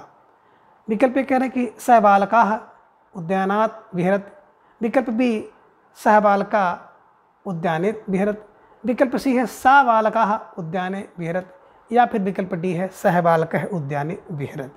तो बिल्कुल प्रश्न संख्या 124 का जवाब आपको देना है कि कौन सा एक शुद्ध है, और आप सबका जवाब भी आ गया कि सर विकल्प डी को लॉक किया जाए, सहबालक उद्याने विहरत इज राइट आंसर, ठीक है ना। अब आगे प्रश्न संख्या 125 है कि निम्न में द्विगु समास का उदाहरण है। अब विकल्प ये कह रहे हैं कि राजा रानी में द्विगु समास है, विकल्प बी पीताम्बर में है, विकल्प सी त्रिभुवन में है, या फिर विकल्प डी भूदेव में है। तो प्रश्न संख्या 125 का जवाब आपको देना है। प्यारा सा प्रश्न आप सबके स्क्रीन पर है, और आज की इस प्रश्नोत्तरी का अंतिम प्रश्न है, तो आप सबको जवाब देना चाहिए।